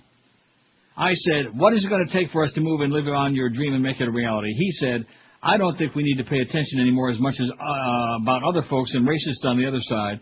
He said, the thing we need to focus on as a community, black folks I'm talking about, is ourselves. This is what MLK Jr. said in this imaginary conversation that Ray Noggin had like conjured up in his mind. I was going to say in his brain, or at least what used to be there. Nagin said he also asked, why is black-on-black crime such an issue? Why do our young men hate each other so much that they look at their brother in the face, they'll take a gun and kill him in cold blood? The reply Noggin had says was, we as a people need to fix ourselves first. This is all an imaginary conversation that, well... Nagin also said King would have been dismayed with black leaders who are most of the time tearing each other down publicly for the delight of many. I don't think he's talking about Bill Cosby there, do you? Yes. A day earlier, gunfire erupted at a parade to commemorate King's birthday. 3 people were wounded in the daylight shooting and a throng of mostly black spectators. The police said there were no immediate suspects or witnesses. Gun shooting, man. It's like 4th of July in Hialeah, baby. It's just the American effing way. It's like there was a little suitcase problem there with the Hajj, in Mecca. Gene Pitney was singing Mecca, and all of a sudden, dropped my suitcase, oy vey, and here they all went. Almost 400 people dead. Another 400 injured. Because they're crowding a little bit. Don't like people crowding you, man. Get away from my machine, man. You crowd me. Get away from my machine. Okay, how are we doing on that poll now? I'm serious. When are we going to be giving them tickets away sometime? We already gave a pair today. We did? I didn't hear the thing. The last break. We did? Yeah. Could have fooled me. I was too busy queuing up Enrique. I'll bet. What's the worst thing about religion? 604 votes. It's a tough choice, and like I said, they're intertwined and interwoven because it's all a bunch of man-made crap. Religion without a hell and without fear of death wouldn't be worth a damn. Trust me when I tell you. Oh, thanks, Madeline O'Hare. She's gone to pieces, though. Oh. What's the worst thing about religion? She was a real cut-up, that Madeline. Breeds hate and intolerance, 210. Spawns violent fanatics, 124. It's all bullshit, 106. Keeps people stupid, 77. Don't use your brain. We'll just fill it up with a whole bunch of gobbledygook. Gobbledygook. Nothing. We need it badly, 36. There's another word for you today. That's 2 words I invented today. What was the other one? Sucks a lot? I don't know. I'll try to think of it carefully. Succilator, something like that. No comment. Nothing. We need it badly, 36. Suck-upsmanship. Yeah, sucks. I like that. 36. Well, it reminds me of that line that William Holden said in Network. Remember that about impugning a guy's manship? Remember that? Right. Nothing. We need religion badly. 36. 5.9% of you people need mental help. You need to be deprogrammed. We need religion. We need like a Lochenkopf, like the Asians always say, especially the Filipinos. Impede scientific progress. 27. You know, little things like stem cell research, things like this. A great waste of time and money. 15. And encourages overpopulation. Only 10. Solamente 10. I don't understand that. 10. How come we only have 10? I don't know. I guess these people think it's right to make like 7, 8, 9 babies, and of course the ones that are doing that, most of the ones that can't take care of them. They can't afford like 1 or 2. And in George's case, well, that's another story. Because I think that wives that make unwanted babies play that trick on their husbands should have suffer the consequences of a wicked fate. But again, it's just my opinion. What the hell would I know about things like that? It'd be like, what would a priest know about marriage and sex relations and heterosexual, all of that stuff? What would they possibly know? I'm thinking now that we have gay marriage, or at least gay civil unions in a lot of places, now the priest can start counseling on something they know about. Go. Yeah, because they prefer the company of men. Oh, I got a paper jam on my fax, and you were probably sending me something really important. No. WQAM, hello. Yeah, can I talk to Neil? Speaking. This is Neil? Yes, it is. Is this you? Yeah. Okay, go ahead. You're on the air? No, you are on the air, and I'm on the air because that's what they're paying me for. Yes. What can I do for you, sir? Let's go. Yeah, that's what I figured. See, that's am I on the air? They dial first, and then the phone starts ringing, and then like, okay, now what am I going to do now? And is it going to be George? Is it going to be Josh? Is it going to be Clarence? Is it going to be Joe Bell? Who's going to pick the phone? Maybe Maddie Bell. And you know something? I think I'm the first one to realize this. This station's been taken over by the phone company. We got Joe Bell and Maddie Bell. They're calling from inside the building. And it's really swell. This is Neil Rogers. This is 560 QAM.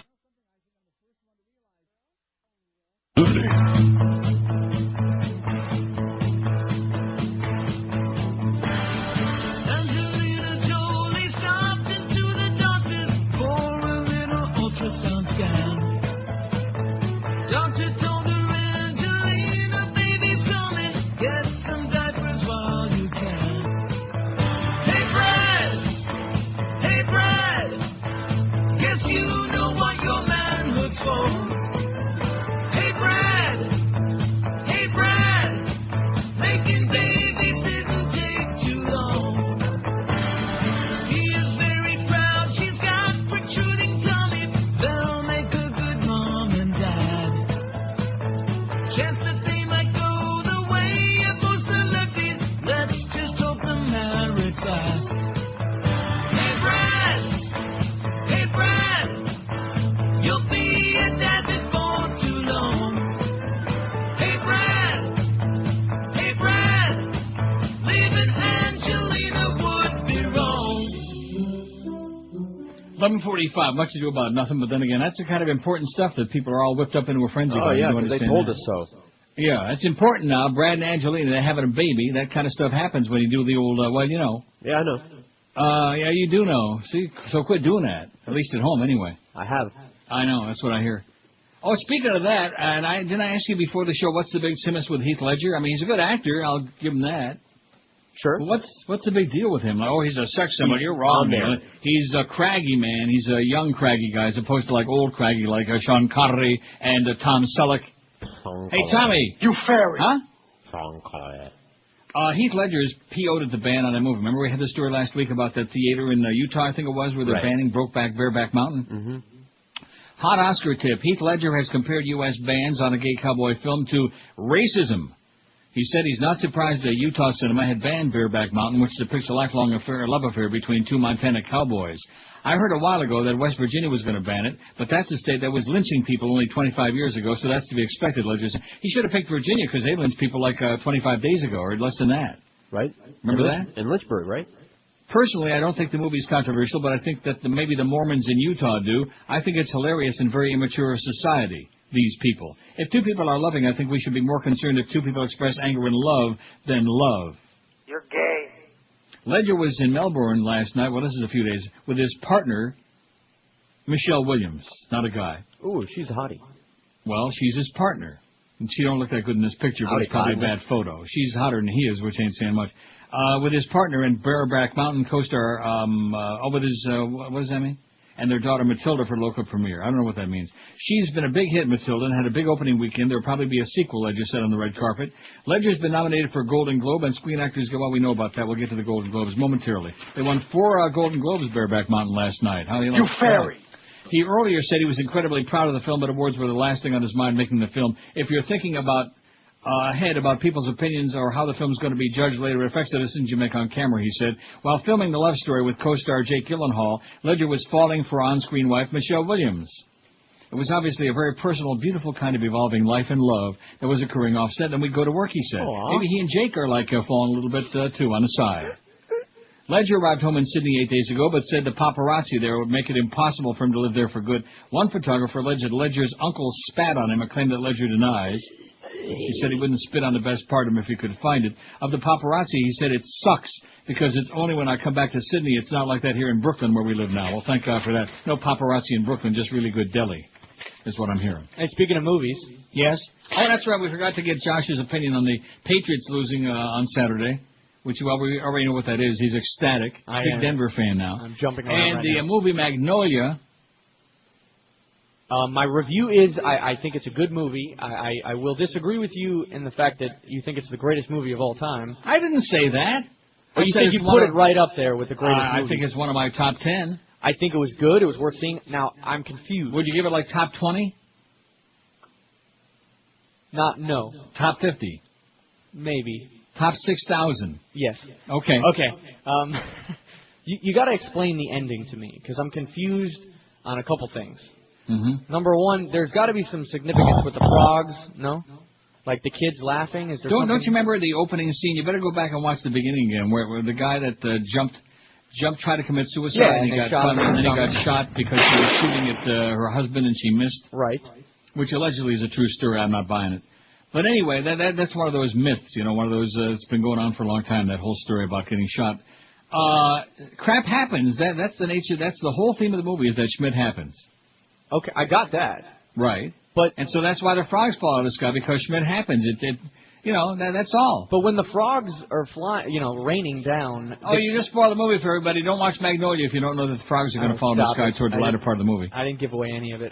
But the kid is in the, he's there with the books and he's laughing. I figured there would be some kind of significance there, but I just wasn't getting it. The kid is in there with the books and he's laughing. He's laughing while everyone's, freaking out. The frogs are raining and the kid's laughing. I don't even remember that. No, I don't either. What movie did you watch? Oh, God, come on. 12 Angry Men? Mongolians. No, I will say I thought it was good. It was worth watching. Now, what about the acting in there? You didn't think the acting was great, even Tommy Cruise? Tommy The acting Cruise? was just fine. Yeah. And what about, what's his name, William H. Macy? No. You think if he gets, he's the whiz kid. Yeah. You think if he gets the braces that the bartender will fall for him or not? No. I don't know. Yeah, that was a horrible Better thing. brace yourself, Billy. I don't think it's going to happen. And then that bitchy queen from Aladdin, which none of us can ever think of his name. It's not Artie Johnson, but the other guy. No, the bitchy queen at the bar. Why do we have a brain cramp on that? Because we're not Book of Brian. I would really like to find out what that is. There are certain things, right? And it's like the movie that I sent to you that you haven't got yet, but you'll get this week. And I kept trying. I had to actually come in here and I wrote it down so I wouldn't. And then I printed out the review of it. Or at least the cast. Here it is. It's a Primal Fear. For some reason, I can't think of the name of that movie. There are certain actors or famous people or movie titles, and all of these things. Well, you can cure yourself. Remember, we both had that problem with that movie that neither one of us could remember the title of. What movie was that? Kevin Dillon. Kevin Dillon, you mean Remote Control? Exactly. See, I'm the guy that's supposed to be the old. So I remember the name of it. The old coot with the Alzheimer's Remote Control. No, I remember the name of it. I just didn't want to say it because now we can remember it, no problem. But for a while there, neither one of us could remember it. That's if right. We were holding well, the it box. wasn't exactly a famous movie or anything. It was pretty good. It was all right. And I do like Kevin Dillon a lot better than his brother. Although Matt, I have to admit, Matt has been in a couple of good movies, like the drug movie. What was that? Drugstore Cowboy. Drugstore Cowboy was good. And I'll think of another one. There are a couple he's been okay. One of them was in the Blob, whichever one it was. They were He's very trying. He's trying so hard to be a cross between Marlon Brando and James Dean, and of which he is neither one of them. Not that James Dean was a great actor. He was in 3 stinking movies. Big deal. And he smelled bad. But other than that, WQAM. Hello. Amnesia line. Hello. Neil. Yes, sir. Alan Seuss. Alan Seuss. What? Is the flamer from Laughing. No. No. Wrong. Not even close. Dr. Seuss would be even better. By the way, breaking news. Yes? It is Kimbo Camper today. Oh, my God. Absolutely correct, sir. Oh, my God. And then tomorrow? Yes? We don't know. Oh. It's called Play As You Go, man.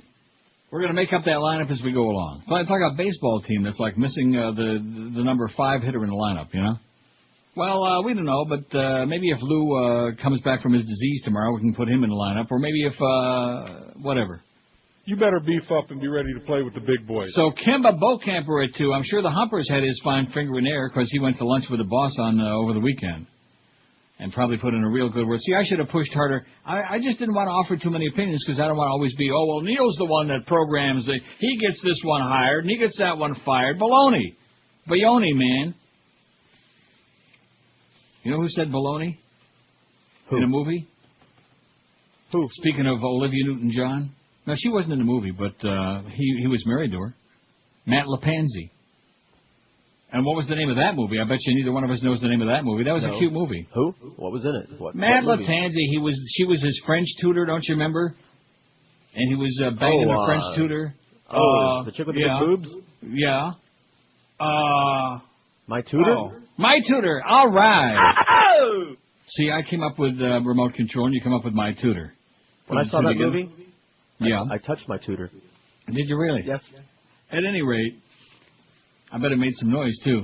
The deal is that he was married to Olivia Newton-John, and, of course, they're still looking for Olivia's boyfriend, who they're all raving about. Oh, he's a good-looking guy. You know who was talking about that? I channel-surfed accident last night for about 2 minutes. Nancy Grace. Oh, no. Well, friend, what I really want to know, friend, is, and she's looking with she is the most disgusting, phony... You know something? She almost makes me like Dr. Phil, and I wish he would croak. No, seriously, that's how obnoxious she is. Don't say that. She is the most phony, syrupy, drawling, hateful bitch. By the way, the name you're looking for is Henry Gibson. Oh, man, Henry Gibson, that's right. He was the fag at the bar who's going for the bartender. Thank you, Boca Brian. Yeah, thank you, Chicken Neck. Henry Gibson. See, we have a brain fart on that. And every time we say that, I say Thurman Gibson, who was an old bowler, and about 100 years ago. How the hell do I remember his name? And then there's always Mel Gibson. Jesus Christ. I say Thurman Munson. Yeah, Thurman Munson. They're both still dead. And Mel Gibson, unfortunately, is not. Anyway, Bareback Mountain is moseying along the Academy Awards trail. It's 4 Golden Globe wins, best drama among them, positioning the cowboy love story for the Oscar glory, it says. How do you like that? No comment. I bet you they weren't looking for glory. I'll guarantee you that. You're looking for glory holes. That's what they said when they made the movie. Heath Ledger, who, as far as I'm concerned, is a fine actor, but he's bland looking. He's like about on the same level I put with you. Very nondescript. Hey, I'll take that as a compliment. No, that's seriously. He's just a guy. There's nothing good looking about him. Sure is a step up from what I usually get. What's that? Pasty ugly. Stick? Yeah. Well, I would agree with that. Homosexual and transsexual themes dominated in Monday's Golden Globes, with the key wins by Bareback Mountain, plus acting honors for the filmography Capote and the gender-bending Transamerica. It sounds like a festival to me. Woo! Yeah. Sounds like the Cannes Film Festival. Rectum. Yeah, not Cannes with an S on the end, just Cannes. But politics and music ran close behind at the Globes, second only to the Oscars in the hierarchy of Hollywood film honors. Top prizes in the corporate government corruption thriller went to Syriana and The Constant Gardener, and the terrorism drama Paradise Now and the White House series Commander-in-Chief, while the Johnny Cash film I Walk the Line won 3 honors. Isn't that what Noel Bush always said? She said it's a fine line that you got to stick your nostril on. You got to have good aim, she said. The 4 Globes for Bareback Mountain, the story of old ranch hand buddies who conceal an ongoing homosexual affair from their families, include the directing award for Ange Lee. Ang. I know, I always say it that way, and you say, I have a lot of angst when I say that. Here's Johnny Cash, and I walk the line, even though I'm still dead. Yeah. He's got to hum it up first. I see. Come on, Johnny. The fact that Bareback Mountain has found eager audiences across the country, including the conservative heartland, shows that Americans are willing to embrace stories of love in all forms. I got news for you. Most Americans are willing to embrace anybody who would even touch the best part of them if they could find it. This is Neil Rogers. Thank God for that. This is 560 QAM. This is Moe Howard, and this portion of the Neil Rogers 12 to 1 hour is brought to you by the letter 12. 1, 2, 3, 4, 5, 6, 7, 8, 9, 10, 11, 12 slices of pizza. All for me.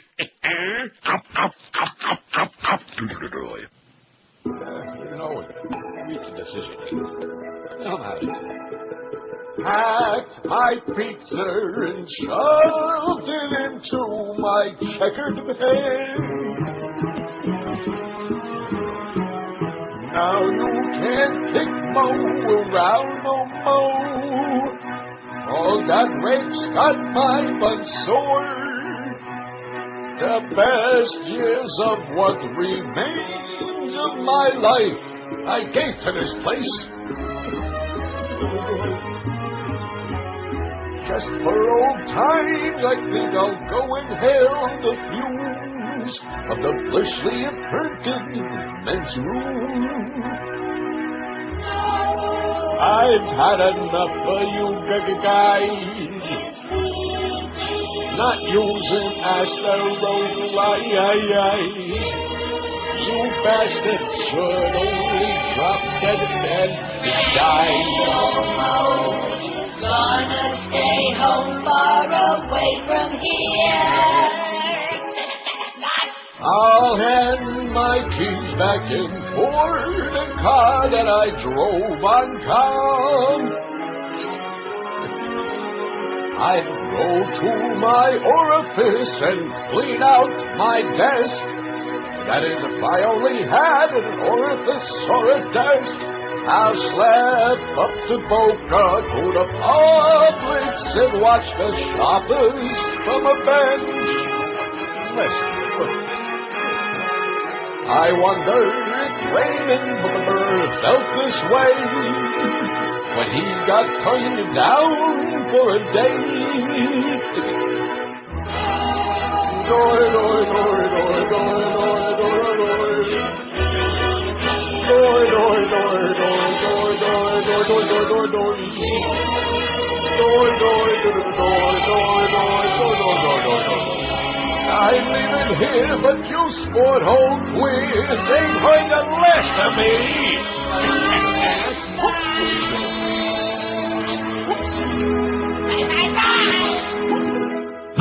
Bye. Combo 4 at 560 WQAM. Bye, Mo. Don't let the door hit you in your checkered pants on the way out the door. Wow. Could probably, if that happened, you could see the imprint of dingleberries right on his rectum cheeks. Yeah, we're not, you're right. Nobody's going to be missing him. Not me, not George, not Josh, not Mad Dog, not Joe Rose, who ain't even with us no more, not the Humper, not even probably not Robert Grieper. So what's Robert Grieper going to do? He's just going to suck up, he's going to work on his suck-upsmanship. Which I'm sure in his case has had a lot of practice. And Kimbo Camper will be on 2 to 4 this afternoon. Kimbo, just butch up a little bit, sweetheart. You're okay. Just a little boring. Oakland, California.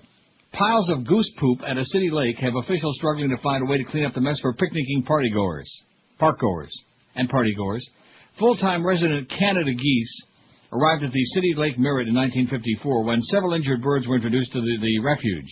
Their numbers have exploded in the past 20 years. They're multiplying like people, like Catholics. They've exploded in the past 20 years to at least 200 regulars, with some 2,000 geese descending on the park each summer, according to the National Audubon Society. You know, as a child, I was like into birds. Were you? Figures, not dolls, you were but into birds. birds. Yeah. Maybe that should give you like some insight. No, I had I don't know, there was like a big Audubon Society book with all the different kinds of birds. Yeah. Pigeons? Did you want to be like a pigeon? No, I hated pigeons. I still hate pigeons. In fact, I'm looking at pigeons right now on my balcony, man. I'm looking out through my drapes here, my whatever these are. How about curtains? chickens? Chickens like that Mudge boy. He's No, into not into chickens. What's his name again? Ethan something or other. Huh? That's one Ethan I never somebody. remember. Each bird produces about a pound of poop a day. That's literally a ton each day, said Stephanie Benavides, head naturalist at the Lake Merritt Wildlife Refuge. It's a staggering problem that has Oakland and other cities trying to figure out how to chase away the geese without running afoul of the Federal Migratory Bird and Endangered Species Act that protect many of the birds that live alongside the geese at Lake Merritt, which covers 150 acres. The goose droppings on the lawn have pretty much made the lawns unusable to families who want to have picnics or use the park with their children, said Councilwoman Pat Kernigan, who represents the area. It's very hard for people to use the park for recreation. Some cities have tried planting grass varieties that Canada geese won't eat, or spraying lawns with chemicals that geese find distasteful, like trafe. Others have tried erecting fences to keep the geese out of areas reserved for peephole. Chasing the birds away is another popular trick. Cities hire firms with names like Goosebusters or Wild Goose. You've heard of Ghostbusters? They hire Goosebusters or Wild Goose Chase, which use dogs trained to harass and not harm geese to chase the birds away. Oh, yeah, right. They're going to harass them, but not harm them. They'll just call them names. Yeah. But critics worry that using dogs in Oakland could harm other bird species such as egrets, mallards, and herons. How do you like that? I'm going to say something revolutionary right now because I was a bird lover as a child, but then again, you know, as you get older, you learn things. And I'm thinking to myself that so many of these diseases, not just the avian flu, but I'm finding that the earlier pandemics have been caused by, because the fastest transmission is by birds because they're so migratory, and they move all over the world. Yes, they do. So I'm thinking it's time to kill all the birds.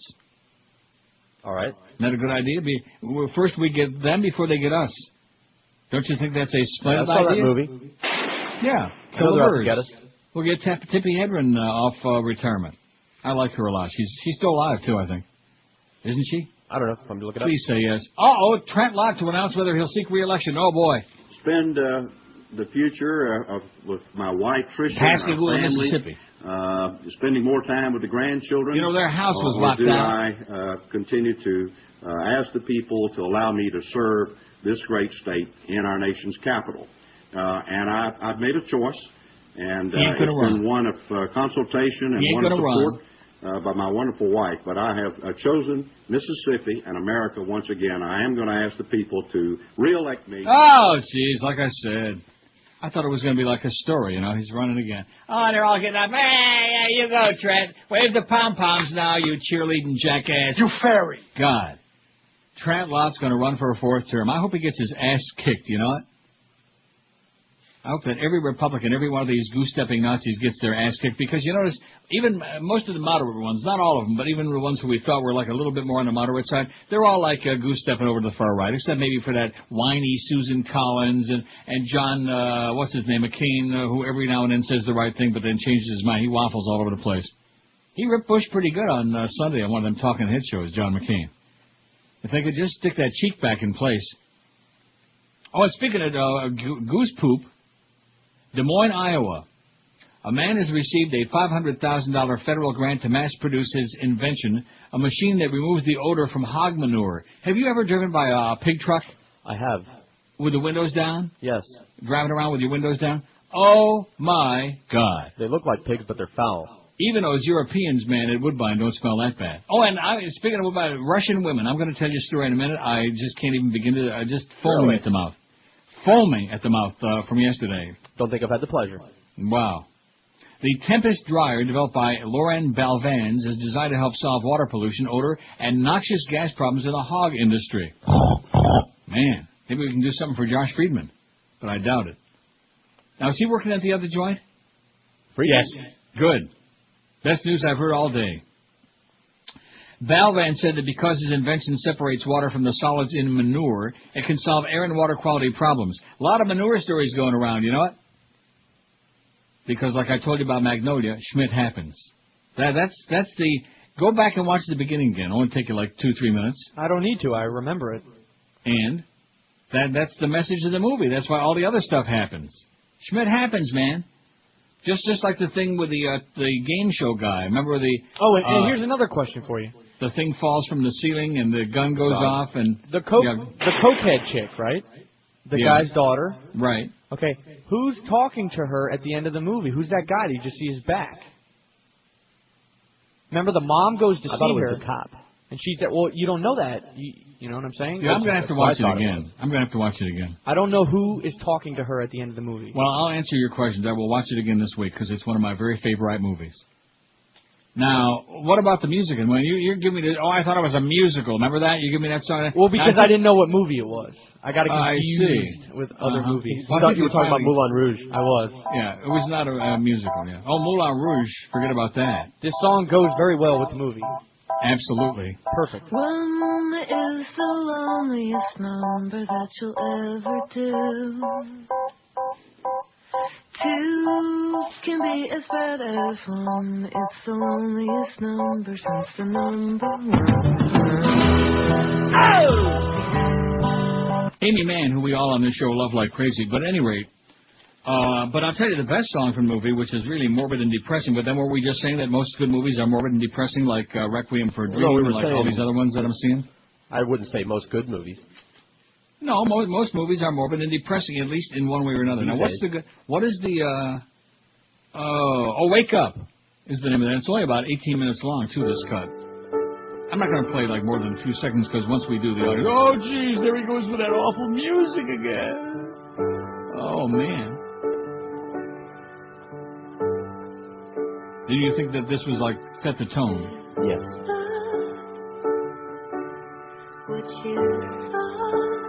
Did I say wake up, wise up? When you Well, you better. begin it, you got what you want. You can hardly stand it though, but I know it's not going to stop. It's not going to stop. See, there's an honest message in this movie as opposed to most of this, oh, everything's going to be fine. No, it's not. It's going to get worse. It's just going to get worse and worse and worse. Until friggin' frogs start raining down. Until it's going to get so bad that frogs are going to fall out of the sky and rain all over your nice car, and you're going to have to get a paint job and mess up the windshield, all of these things. Anybody who doesn't like Magnolia has got taste in their tush. And so George thinks it ought to be. Let's have a sequel. It's fine with me. No, you keep changing now, the what part argument. is Jason Robards can still lay in bed. I mean, he's been dead a long time, but he can still lay there with the in his nose. He was great. And the ironic part of that, now I don't know if Josh knows this, but he was dying during the filming of the movie. I did not know. He wasn't acting. And then afterward, well, needless to say, yeah. He died? There you go. 12:13 at 560 WQAM. Happy New Year from the fine folks at Armstrong Ford of Homestead. 2005 was a stupendous year, and thousands of new customers took advantage of the Neil deal and bought their new Ford from Armstrong Ford. Why do people shop there? It's easy, man, because Armstrong Ford guarantees you a great, unbeatable price, great service after the sale, and that personal touch that comes from a locally family-owned dealership. Pick up that phone right now. Call General Manager David Rich at 305-247-5112. And don't forget, when you buy the new Ford at Armstrong Ford of Homestead, you'll also get, which nobody else would dream of giving you this, their exclusive Tires and Batteries for Life program. You heard right. When you buy from Armstrong Ford, you get free tires and batteries for the life of your car. That could save you an extra $1,000 right there.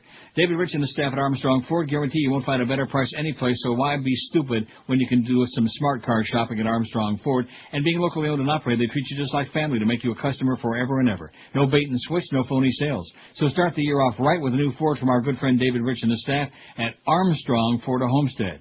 30725 South Dixie Highway is where you'll find them, just 20 easy minutes south of the 836. Check them on the web, ArmstrongCars.com, and then drive a few miles extra for a fantastic, unbeatable deal, and save yourself thousands of dollars at Armstrong Ford of Homestead. This is Neil Rogers. This is 560 QAM.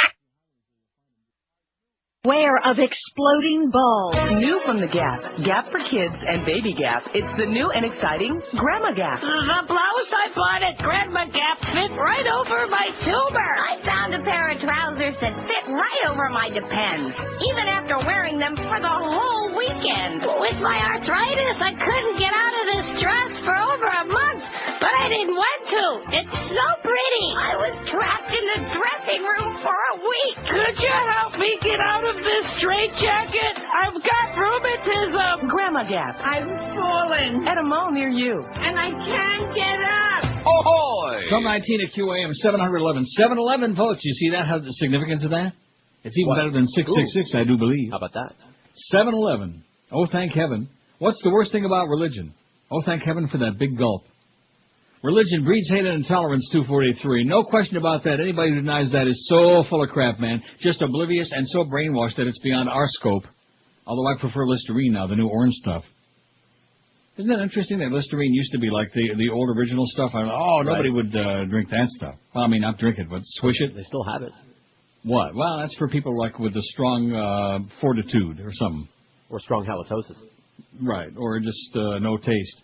Religion spawns violent fanatics, 150. Now you're talking. And even non-violent fanatics. It's all bullshit, 132. I think you put your thumb on it when you vote for that one. It's all bullshit. It keeps people stupid, 86. Nothing. We need it badly, 44. That's down to 5.1% or 6.1%. 6% of this audience say there's nothing wrong with a religion. It doesn't do any harm. We need it badly so we can hate each other, so we can continue finding excuses for our intolerance and hate of anybody who doesn't believe the same fairy tales that we do. Or just of any fairy, or anybody else. Women, dark folks, you name it. Impede scientific progress, 29. A great waste of time and money, 17. That's tax-free money, too, by the way. Can you just imagine? Oh, my goodness. There wouldn't be any people starving in the world if all the money, tax-free money goes to the religious fakers, which is all of them, if we could be using that money like for some useful purpose, like to educate people and clothe them and have all kinds of great scientific discoveries to cure every disease and to kill all the birds to keep us safe, all of these things. You're out of control now. God needs that money. Encourages over our population solamente 11, only 11. I don't get that. Undici. Well, what is that all about? There are other much better choices. No, they're better choices, but how can you not, that pops right into your mind, just like that. How can you not, hop right on top of that? Instead of, God forbid, Planned Parenthood, planning out, like some people don't. I don't want to mention any names, George. Some people don't plan out what they can afford in terms of making babies. Anybody can make babies. I know. That's what Merv Griffin said. Bible study, speaking of our pool, Bible study coming to New Braunfels, Texas. How do you like that? One public school district voted Monday night to begin offering a new Bible class as part of its curriculum in New Braunfels, Texas. See, generally speaking, the dumber and more illiterate people are, the more religious they tend to be. Right. The elective course is called, I never told you the story about that Russian bitch. Let me after this. Oh, yeah, I need to know. The elective course is called The Bible and Its Influence. Board members voted 6-1 to approve the new class in New Braunfels, Texas. The Bible is a fundamental document, said fundamentalist Rosalind Bratcher with the New Braunfels ISD. What the hell's ISD? It had a great influence in terms of politics, art, music, and literature. The district says this course does not violate First Amendment. What makes it comply is that we're teaching the Bible as a textbook and a document, adds Bratcher. And probably going to have to all wear some kind of a Getchke outfit, like rosary beads. I would imagine, right. Yeah. Beanies. Northeast ISD. This is like some school district. Already offers a Bible course at 2 of its high schools, also as an elective. New Braunfels ISD surveyed their students. About half the students say they're interested in taking the course. Parents we spoke to about the issue are split on the idea. If you're going to have to pass this class or take this class as part of a grade or any kind of credit toward your high school diploma, I'm totally against it, said Christy Oliphant. Oh, I wonder if she's kin to Miriam, but I sure doubt it. Keith says, I think we need to learn more about our Creator. Now that class has been approved by the New Braunfels School Board, it'll be offered to juniors and seniors in the fall. How do you like that? I don't. Put that Bible in the school, man. That's going to And you know the interesting part, last night I saw a show on, was it Biography or A&E or one of those channels, or maybe Court TV, about one of the mass shootings. It was the one in, I want to say, was it Georgia? School shooting. Let's just say. Oh, no, it was Tennessee. Okay. Remember that one? Yeah. And at any rate, in every single one of these cases, it's always, these were good church-going kids that raised in a very religious family and went to church every Sunday and never stole a freight train and yada. And Daddy had a whole bunch of guns. All these things. Every single one of them, man. So evidently, you're taking your kids to the wrong church, all you murderous bastards out there, all you crazy people that have no value on human life. And let me say it again, 2,200 and some odd American, I can't even keep track, almost 2,300 now, dead in Iraq for no reason. A war based on lies, and they're just now hinting around at impeachment, like, now it's becoming, and Elizabeth Holtzman wrote that great article, it was on our website, about impeaching Bush. Should have been done a long time ago. But we're supposed to have Alzheimer's, man. We can't remember. Convenient Alzheimer's. Well, we don't know anything about the weapons of mass destruction or about Sodom and Gomorrah, or Sodom and Bin Laden. And by the way, I'm in the Pyman, he's still alive. They hit him with a whole bunch of shots, but he's still alive. He wasn't even in there. Oops. But now they're saying, 4 terrorists died in that attack in Pakistan. Lou Drone was the one who was flying over, dropping the bombs.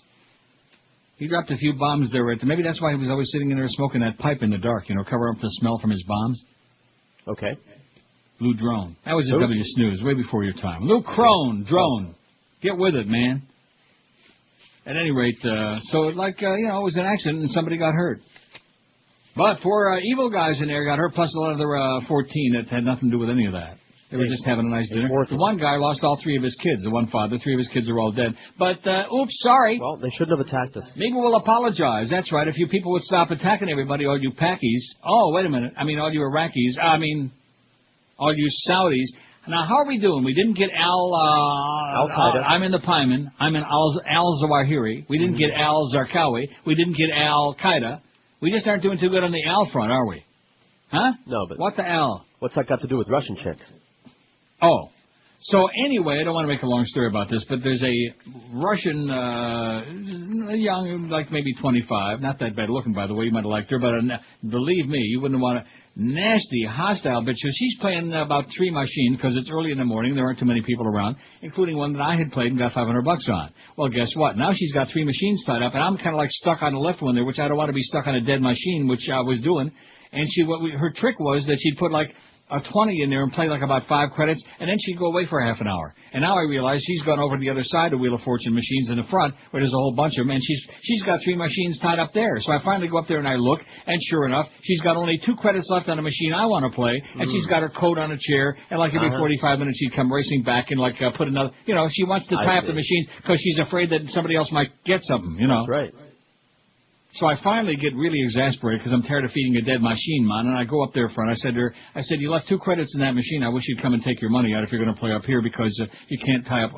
Oh, I forgot about it. Well, you don't forget about it, first of all, when your coat is on a chair. Mm-hmm. But anyway, lying bitch. And she comes back, and now she tells me she's going to take the 2 coins out, but instead, because she realizes I want to play the machine, it must be good. So it's not important that she wins, but that I lose, see? Mm-hmm. Don't be trying to tell me what machine to play and blah, blah, blah, blah. So one of the attendants comes over and I says to her, she's got 3 machines tied up front, and I usually don't say anything. I mind my own business. Mm-hmm. And she starts with a mouth on a Russian bitch, nasty, hostile, and I'll play 10 machines if I want to, and blah, blah, blah, blah, blah, blah, you don't tell me what to do. Blah, blah. And so finally the attendant says, well, I'm going to call the supervisor, at which point she played out her last coins and left the machine like a bat out of hell. And she smelled bad? No, actually, she was if you would have looked at her, you said, hey, man, she's okay. Not great, but she was all right. A little on the skanky side, but she would have done. All right, yeah. But she was just nasty and hostile. And the Russian women that I've encountered in that place, maybe it's just the dregs that go there on the TT, see? Unlike the German women that you're always talking about. Like what? What German women? Well, you tend to say you go to Cologne all the time and the people are beautiful and how I'd love it. Oh, and in Berlin? Yeah. Man, you must go. Forget about Amsterdam, forget even about Rome. Yeah. If there's one European city where you must go before they stick your ass in a box, Berlin. All right. Trust me when I tell you. They smell good there? They smell good, they look good, they do a lot of things good, and, oh, man. Their forefathers and their foreskin, and even the women. 28 past noon at 560 WQM. When you're shopping for shoes, speaking of an unbeatable combination, you'll find it at Brandy's, because comfort, perfect fit, and price and value, that's what it's all about. And Brandy's carries a humongous selection of just about every top brand in the business, like I've been telling you for 100 years now. They've got them all. Whatever brand you like the best, they got Florsheim, Echo, Rockport, New Balance, SAS, Mephisto. Whatever you're looking for, you'll find it at Brandy's. And their professional shoe fitters will guarantee you they have a customized fit of your favorite shoe every time. Just ask for Arnie. He'll take good care of your tootsies. The pros at Brandy's understand fit and comfort. They even specialize in wide widths as well, for those of you folks out there with big, fat feet. So Brandy's is worth the trip from just about any place in South Florida to get a perfect deal all the way around. Comfort, style, fit, value, and selection. They are positively unbeatable. That's Brandy's shoes. You'll find them at 1290 North Federal Highway in Pompano Beach, open daily Monday through Saturday till 9 and every Sunday till 5. And another special value this week at Brandy's, like every week, take 20% off on all men's Florsheim shoes this week. Let me say it again, 20% off on all current men's styles of the famous Florsheim brand only this week, and only at Brandy Shoes in Pompano Beach. This is Neil Rogers. This is 560 QAM. these rejoins. We need to have a little more clarification on the rejoins, you know what I'm saying? Yeah, Tommy. Yeah, Tommy, get with it. Because, first of all, you missed Pharrell saying... I'm going to kick his ass and then I'll steal his toupee. That. And then you're like, we're going to miss this. They rode from Bareback Mountain to Cowpoke Chaps and Chaps. There's not much strange about them outside their garter straps. Way back then in the Christian West, rednecks were gay as today. Gay. With man's legs wrapped around them, they squeal with cowboy pride. Squeal! The bullets fly from the guns they shoot in double-fisted fun. There's been other gay cowboys too. John Wayne was Marion. His name was Marion. They rode from Bareback Mountain to pretty cowboy guys. On saddles they come mountain with some help from Astro Guys. Rectum.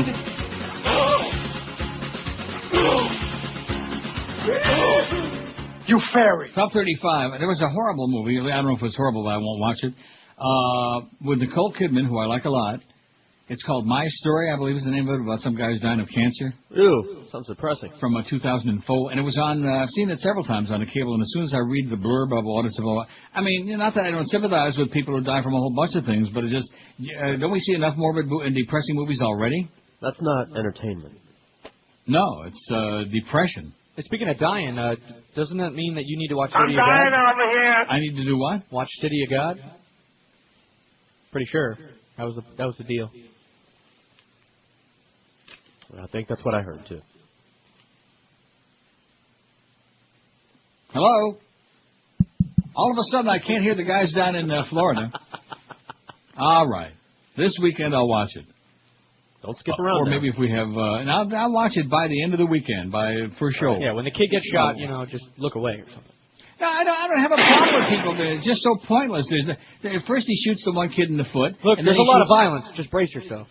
Just brace yourself. No, I see. So in other words, this is like that Train Spotting. I'm going to No. I won't watch that. There's no caca in this movie. Oh, thank God for that. No, there's no excretory stuff. There's just people being blown away for no particular reason. There's a method to the madness. Okay. All right. I'll watch it. This is the environment that they live in, but there's a story going on. I got it. So what's the guy that does all the shooting? A big Little Z Daddy, a little Z. He started out as Little Dice, but when he grew up, he changed his name to Little Z. Little Dice. Oh! Apparently. One teen in homeless beatings released on bond, another denied bond. Little update on that disgusting, grotesque story. I say fry them all. Crank up old Sparky again. Let's take a little trip up to to Stark. A teenager who was charged in connection with last week's spree of baseball bat beatings that left one homeless man dead and two others badly hurt was released on bond this morning, says the Herald. Also this morning, another teen who was charged in the beating death was denied bond. Brian Hooks, 18, who was charged with the murder of Norris Gaynor, was denied bail this morning. William Ammons, 18, of Fort Lauderdale, was released on $5,000 bond and left the jail around 10 o'clock this morning. Ammons is charged with one count of aggravated battery. Police say he rode along to all three attacks and actively took part in one of them, although not the fatal one. Hours before Ammons' arrest yesterday, a weeping Thomas Doherty, 17, made his first appearance in a Broward courtroom to face a murder charge, also in connection with Gaynor's death. You know why he wept? Do you know why he was weeping? Why? Because he got caught. One of the three beatings was captured on a surveillance tape, which was shown around the world within hours of the early morning attacks, and they keep showing it over and over and over again. Doherty fled to his mother's home in Tennessee, where his surrender was negotiated. Bridget Doherty accompanied him back to South Florida, and in bond court yesterday, she mouthed the words, "I love you," to her son. Well, we don't. He, too, was denied bond on Monday.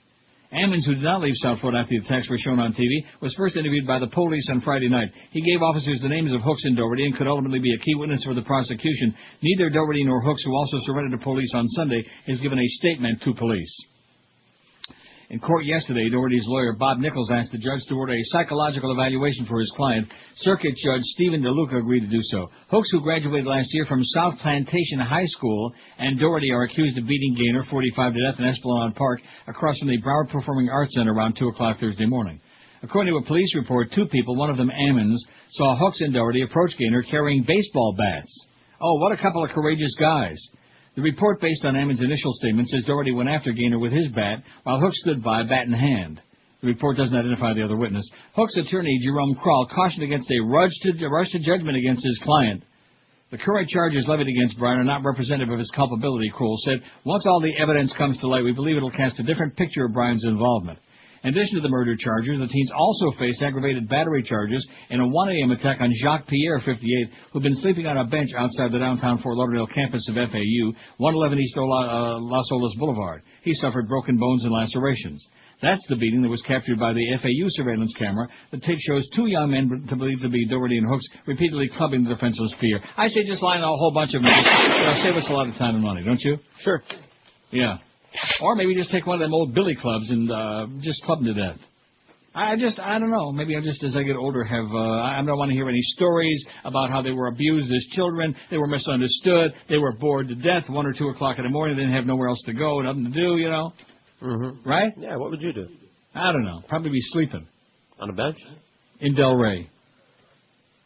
755 votes, 65, whatever that says. What's the worst thing about religion? And boy, it's just the evil. It's the evil of the universe, man. Invented by a bunch of silly ass people. All with ulterior motives, by the way, to control people's minds, to control their pocketbook, to control their purse strings. And if you have a purse, guys, they don't want nothing to do with you. The worst thing about religion, it breeds hate and intolerance, 264. Spawns violent fanatics, 157. It's all bullshit, 142. Keeps people stupid, 93. How the hell can you think? When, oh, look at there's all them birds on CNN. Kill them all now. Kill them. Get them before they get us.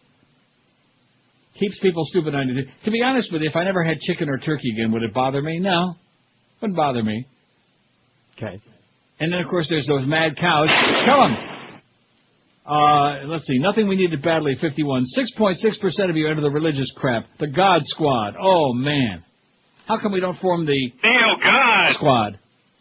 Impedes scientific progress. Look how many votes that's got. About 30, man. Great waste of time and money, 19. And encourages overpopulation, solamente 14, man. That's how many kids these people are all having. This is Neil Rogers. This is 560 QAM. It's Tommy's fault for that previous rejoin. Gets me off balance. Attention, men, if you have a hair loss problem or if you're currently wearing a piece, you must listen to this message. Chuck Alfieri has been supplying and designing hair systems for showbiz personalities, politicians, and more importantly, you, the everyday guy, for over 40 long, amazing years now.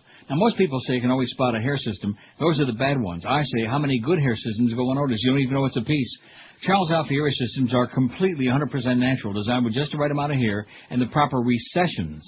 Run your hands through it. It looks and feels just like your own hair. And for just $99, Charlie will custom design a hair system for you. You try it for a couple of weeks. If you're happy with the way it looks and feels, it's yours for just an additional $500. Charlie is so confident that you'll be satisfied, he offers you the following unbeatable guarantee. If you're not completely happy with your hair system, just return it, and Charlie even give you your $99 back. That's an offer you can't refuse unless you're a nut job. So call Charlie today and get yourself a great-looking head of hair and look better and younger than you ever dreamed you could again. Call him toll-free, 1-800-321-2413. The Charles Alfieri Studio is in Fort Lauderdale. That's 1-800-321-2413, or on the wicked web, charlesalfieri.com. If there's a but, I smell it. At ehatingme.com, we save you time and more. I knew as soon as we met, we were meant to hate each other. With ehatingme.com, just fill out our personality profile and we match you with someone you will instantly dislike or worse. ehatingme.com hooked me up with this bitch. I wanted to hit her in the head with a beer bottle. Why do we do this? To save you time. My last normal relationship with this guy at work, it took like 5 months before I finally saw the real him.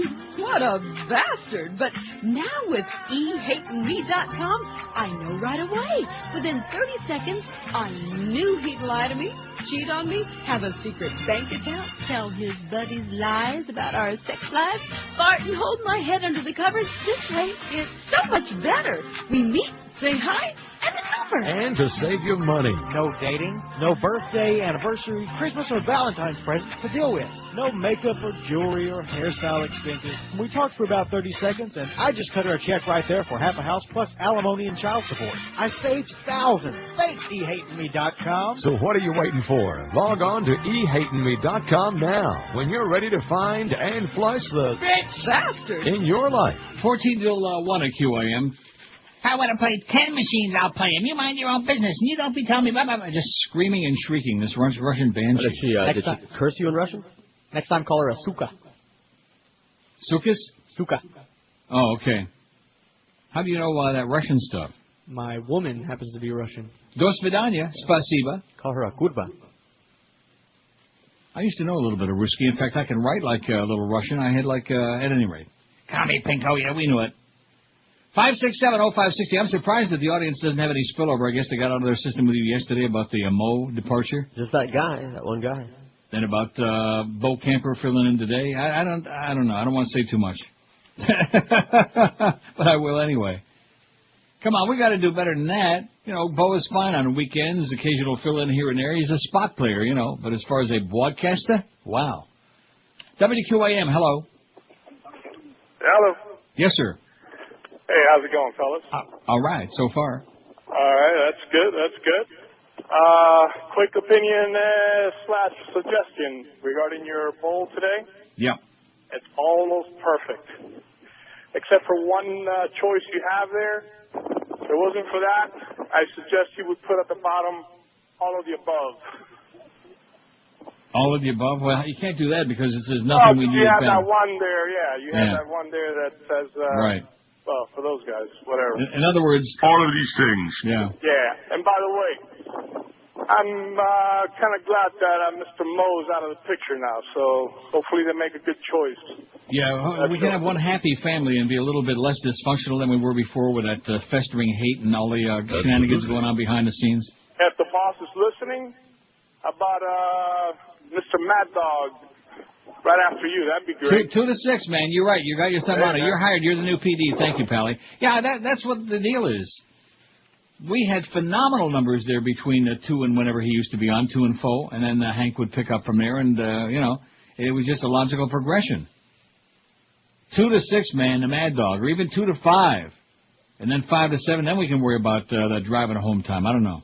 What do you think? What do you smell? Sure. Because he's not on in the 6 to 7 hour anyway. It's a weak hour because half of that hour is usually the Marlin pregame show or the Panther pregame show or some other hurricane warm-up or hurricane cold down or some crap like that, you know. Some marginal sports event that nobody in their right mind would listen to if you paid them by the minute.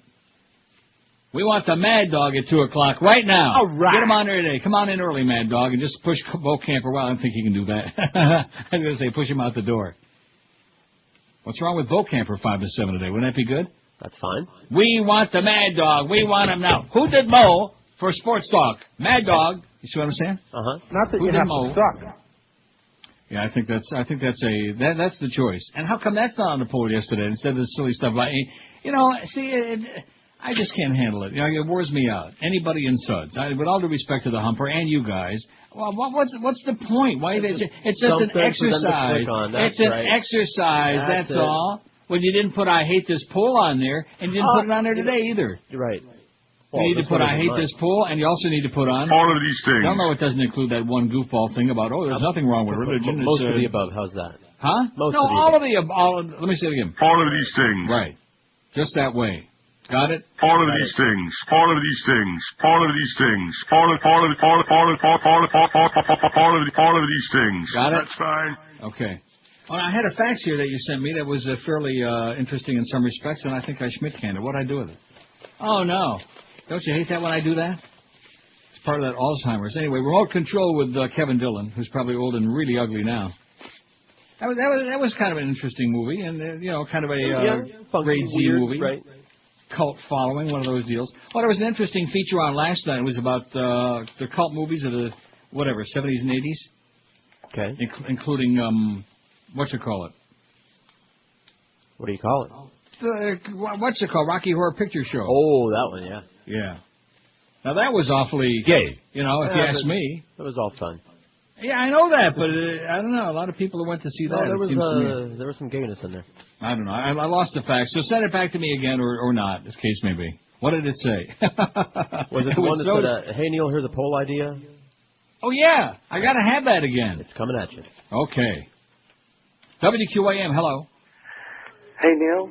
Yes, sir. I have to whisper. I'm at work, but I'm in a cubicle here, and You're in I'm a wondering, cubicle? Yeah. Have you ever had to make up your mind?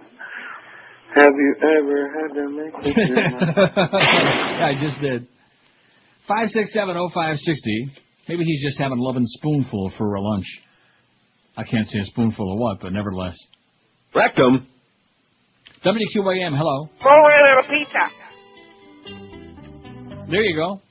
John Sebastian, the 11-poundful. Is he still alive, John Sebastian? I think he died. I don't know. You want me to look it up? What do you mean you don't know? I know Joel Sebastian's dead. Now, I always get him confused. John Sebastian, and who was the guy in the Mamas and the Papas? He's the one that's dead. Papa John. Papa John what? Pizza? Papa John who? All for me. Papa John who? John... Phillips. John, there we go. I think he's dead. And Mama Cass, of course. Hey, have another sandwich, honey. John Sebastian is still alive, but Sebastian Cabot is not. Who is not? Sebastian Cabot. Oh, he's been dead a long time. He was a monster in the TV industry. And he was really hot, too. I asked the woman, he was on TV. You're right. It's just like when they fall in love with Eric Menendez or the other brother. Because they saw them on there. They saw him on TV, so therefore they get these proposals of marriage in the mail. Oh, you're right about women, man. Anybody they see on TV or in the movies they're on or a screen, in the if they see them in 2 dimensions, they're hot. There's something. Oh, yeah. Like Heath Ledger. Sorry, he's just an average-looking guy. He's a very good actor. I'll give him that. But this idea that he's some kind of a sex symbol, give me a break. By the way, I've had a woman say that he's really hot. Yeah. What, your woman said that? No, I just got a woman. So your woman is Russian? She's a Ruski? That's right. Wow. Like an illegal alien? No, she was born there. She moved over here. She was born where? In Minsk-Berna? No. No, you're laughing. My grandmother was born in Minsk-Berna. Well, that's not why I was laughing. She'll certainly know where Minsk is. Why were you laughing? She was born in Brooklyn, probably. No, she was born in Quito, I believe. In what? Quito, Ecuador? Kirov. You pronounce it however you want to. No, you're not spelling that right. In Kiev. Kirov. No, Kiev. Kirov? Kirov, I believe. Fedorov? Yeah, that's it. How about those Columbus Blast Straitjackets beating your Panthers the other night in overtime? That was embarrassing. And I'm going to tell you, Alan Cohen, maybe Hank is going to kiss your ass, but I got news for you, Alan. You can keep putting all phony attendance numbers in those box scores every time. It isn't going to make you any more money. It's not going to make the team any more, likely to be there for a long time. It's ridiculous. Viable is the word I was looking for. It's just asinine. If there were 17,000 people there for that Columbus game the other night, most of them must have been hanging out on the veranda somewhere with Carmen Miranda. Give me a break. Well, what's the point? All these people in sports who lie a lot. Well, there was a sellout, but a lot of people didn't show up. They stayed home. They had, Anyway, what do you think about that pool? I like that pool idea from Mike. Thanks a lot, Mike, and thank God that George faxed it again. And I'll put it right in my pool pile. I don't want to lose it again. Also, it says, please tell your listeners, as long as your ratings stay through the roof with your show as neutered as it is, you'll never get the fart sounds back or the word police to back up. Guess what? Either way, I'm not going to get the fart sounds. And in addition to which, I don't want the fart sounds back. I mean, it'd be nice to have them just, as occasional dropping in certain spots, like maybe in your rectum, but not, who needs it? And also, Mike says, for the record, I don't let my daughter go to church with anybody. Nice going, Mike. You go, man. Oh, you people doing these terrible things. They talk about child abuse, which, of course, is a grotesque thing. This is a form of child abuse, if you ask me. Mm-hmm. Forcing your kids to go and listen to all this nonsense and dragging them. See the poll we took a couple of days ago. On Friday, was it? Remember, you would have had the results yesterday. Wasn't that either number 1 or number 2, getting dragged? The thing you hated most about your children getting dragged to church or shul. It was number 1 in the hit parade. It's going to be sung by Dorothy Collins, Giselle McKenzie, Russell Arms, and Snooky Lance at any minute, man, on your hit parade. Getting dragged to shul, man. Baruch atah, no, anybody know what I'm talking about? No, and how come we don't have a little bit of that Manischewitz wine for the kids? Because it's boring as hell. Oh, my God almighty. And they're schlepping the Torah around in the Talmud, and they got the big robes. They got, brother, with the strings hanging down. For once, how about a religion with no strings attached? This is Neil Rogers. No tchotchkes, man. This is 560 QAM. It's the 1 to 2 hour.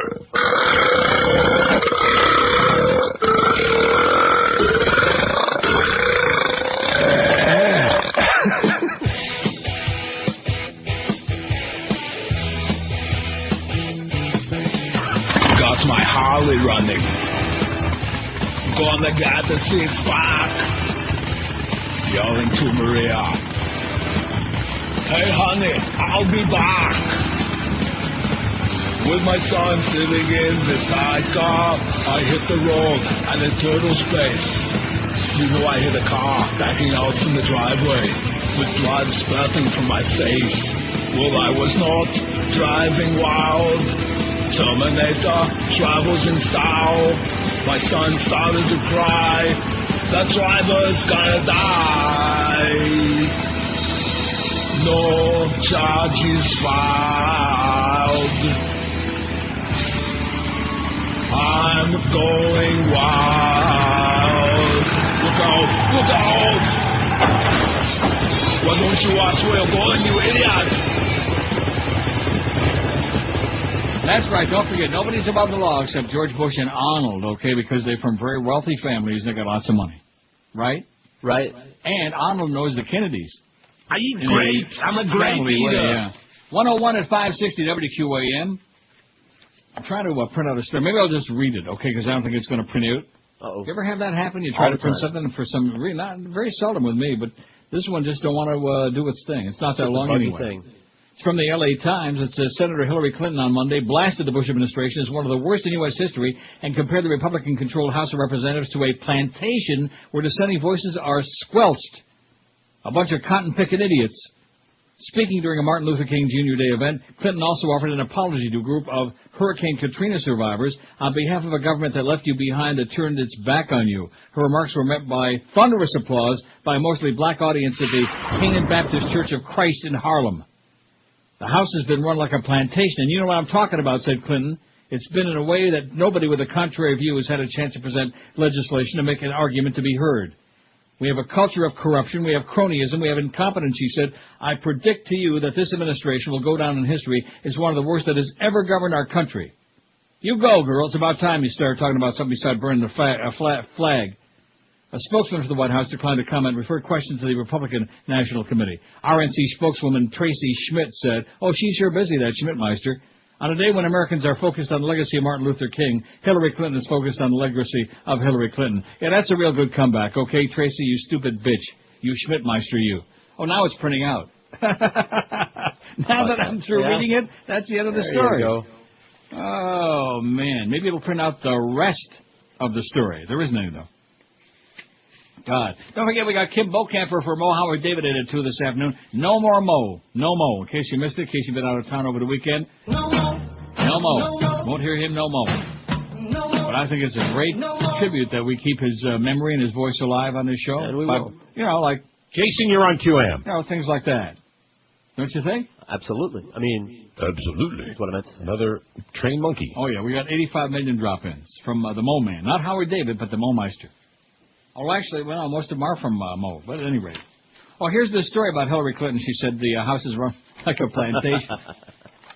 5670560. What do you think? What's your take? Curtis? Kimba?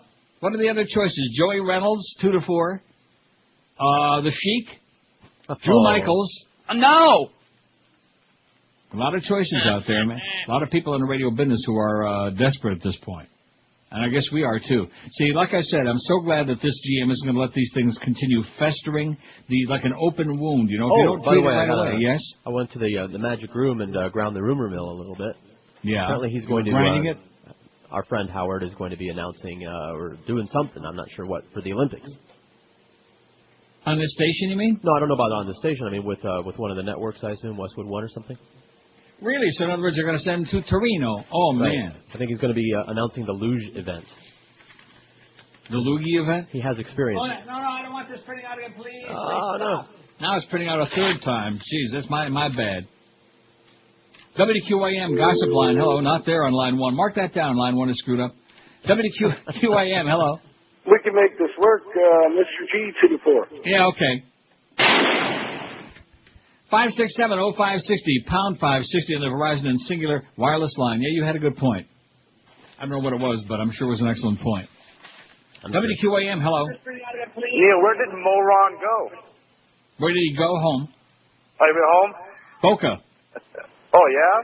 Yeah. Dang, all right, man. Well, what's your take? Are you pleased, displeased? What do you got in mind, man? I'm kind of disappointed because now you don't have no more Mobits. That's what you think.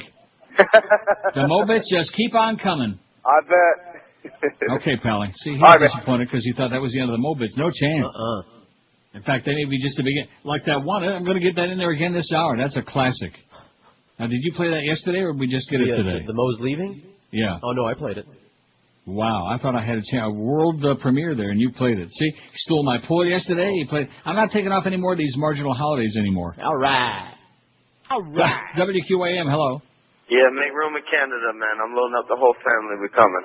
Okay, we got room at the door for you. And by the way, only if you wave the conservative flag. Scooch over. This Harper is going to squash you next Monday. It's going to be really bad. Yes? Oh, there's the video of the homeless beatings again. 3 attacks occurred last Thursday, including this one, captured by a security camera. The latest suspect, who's 18, is now facing aggravated battery charge in one of those beatings. The other 2, ages 17 and 18, are also facing murder charges. Good. Fry all 3 of the rest. Put them on a tri-seater. I was going to say a twin-seater. Stick them all in there. Twin-seater, one of them can sit on the lap. You can run shotgun. Sick and tired of punks run out of control with no respect for human life. And again, what kind of family did these people grow up in? What kind of environment? What kind of background? What kind of lunatic does crap like this, huh? WQAM, hello. Tiny bubbles. WQAM, hello. Hi. Yes, sir.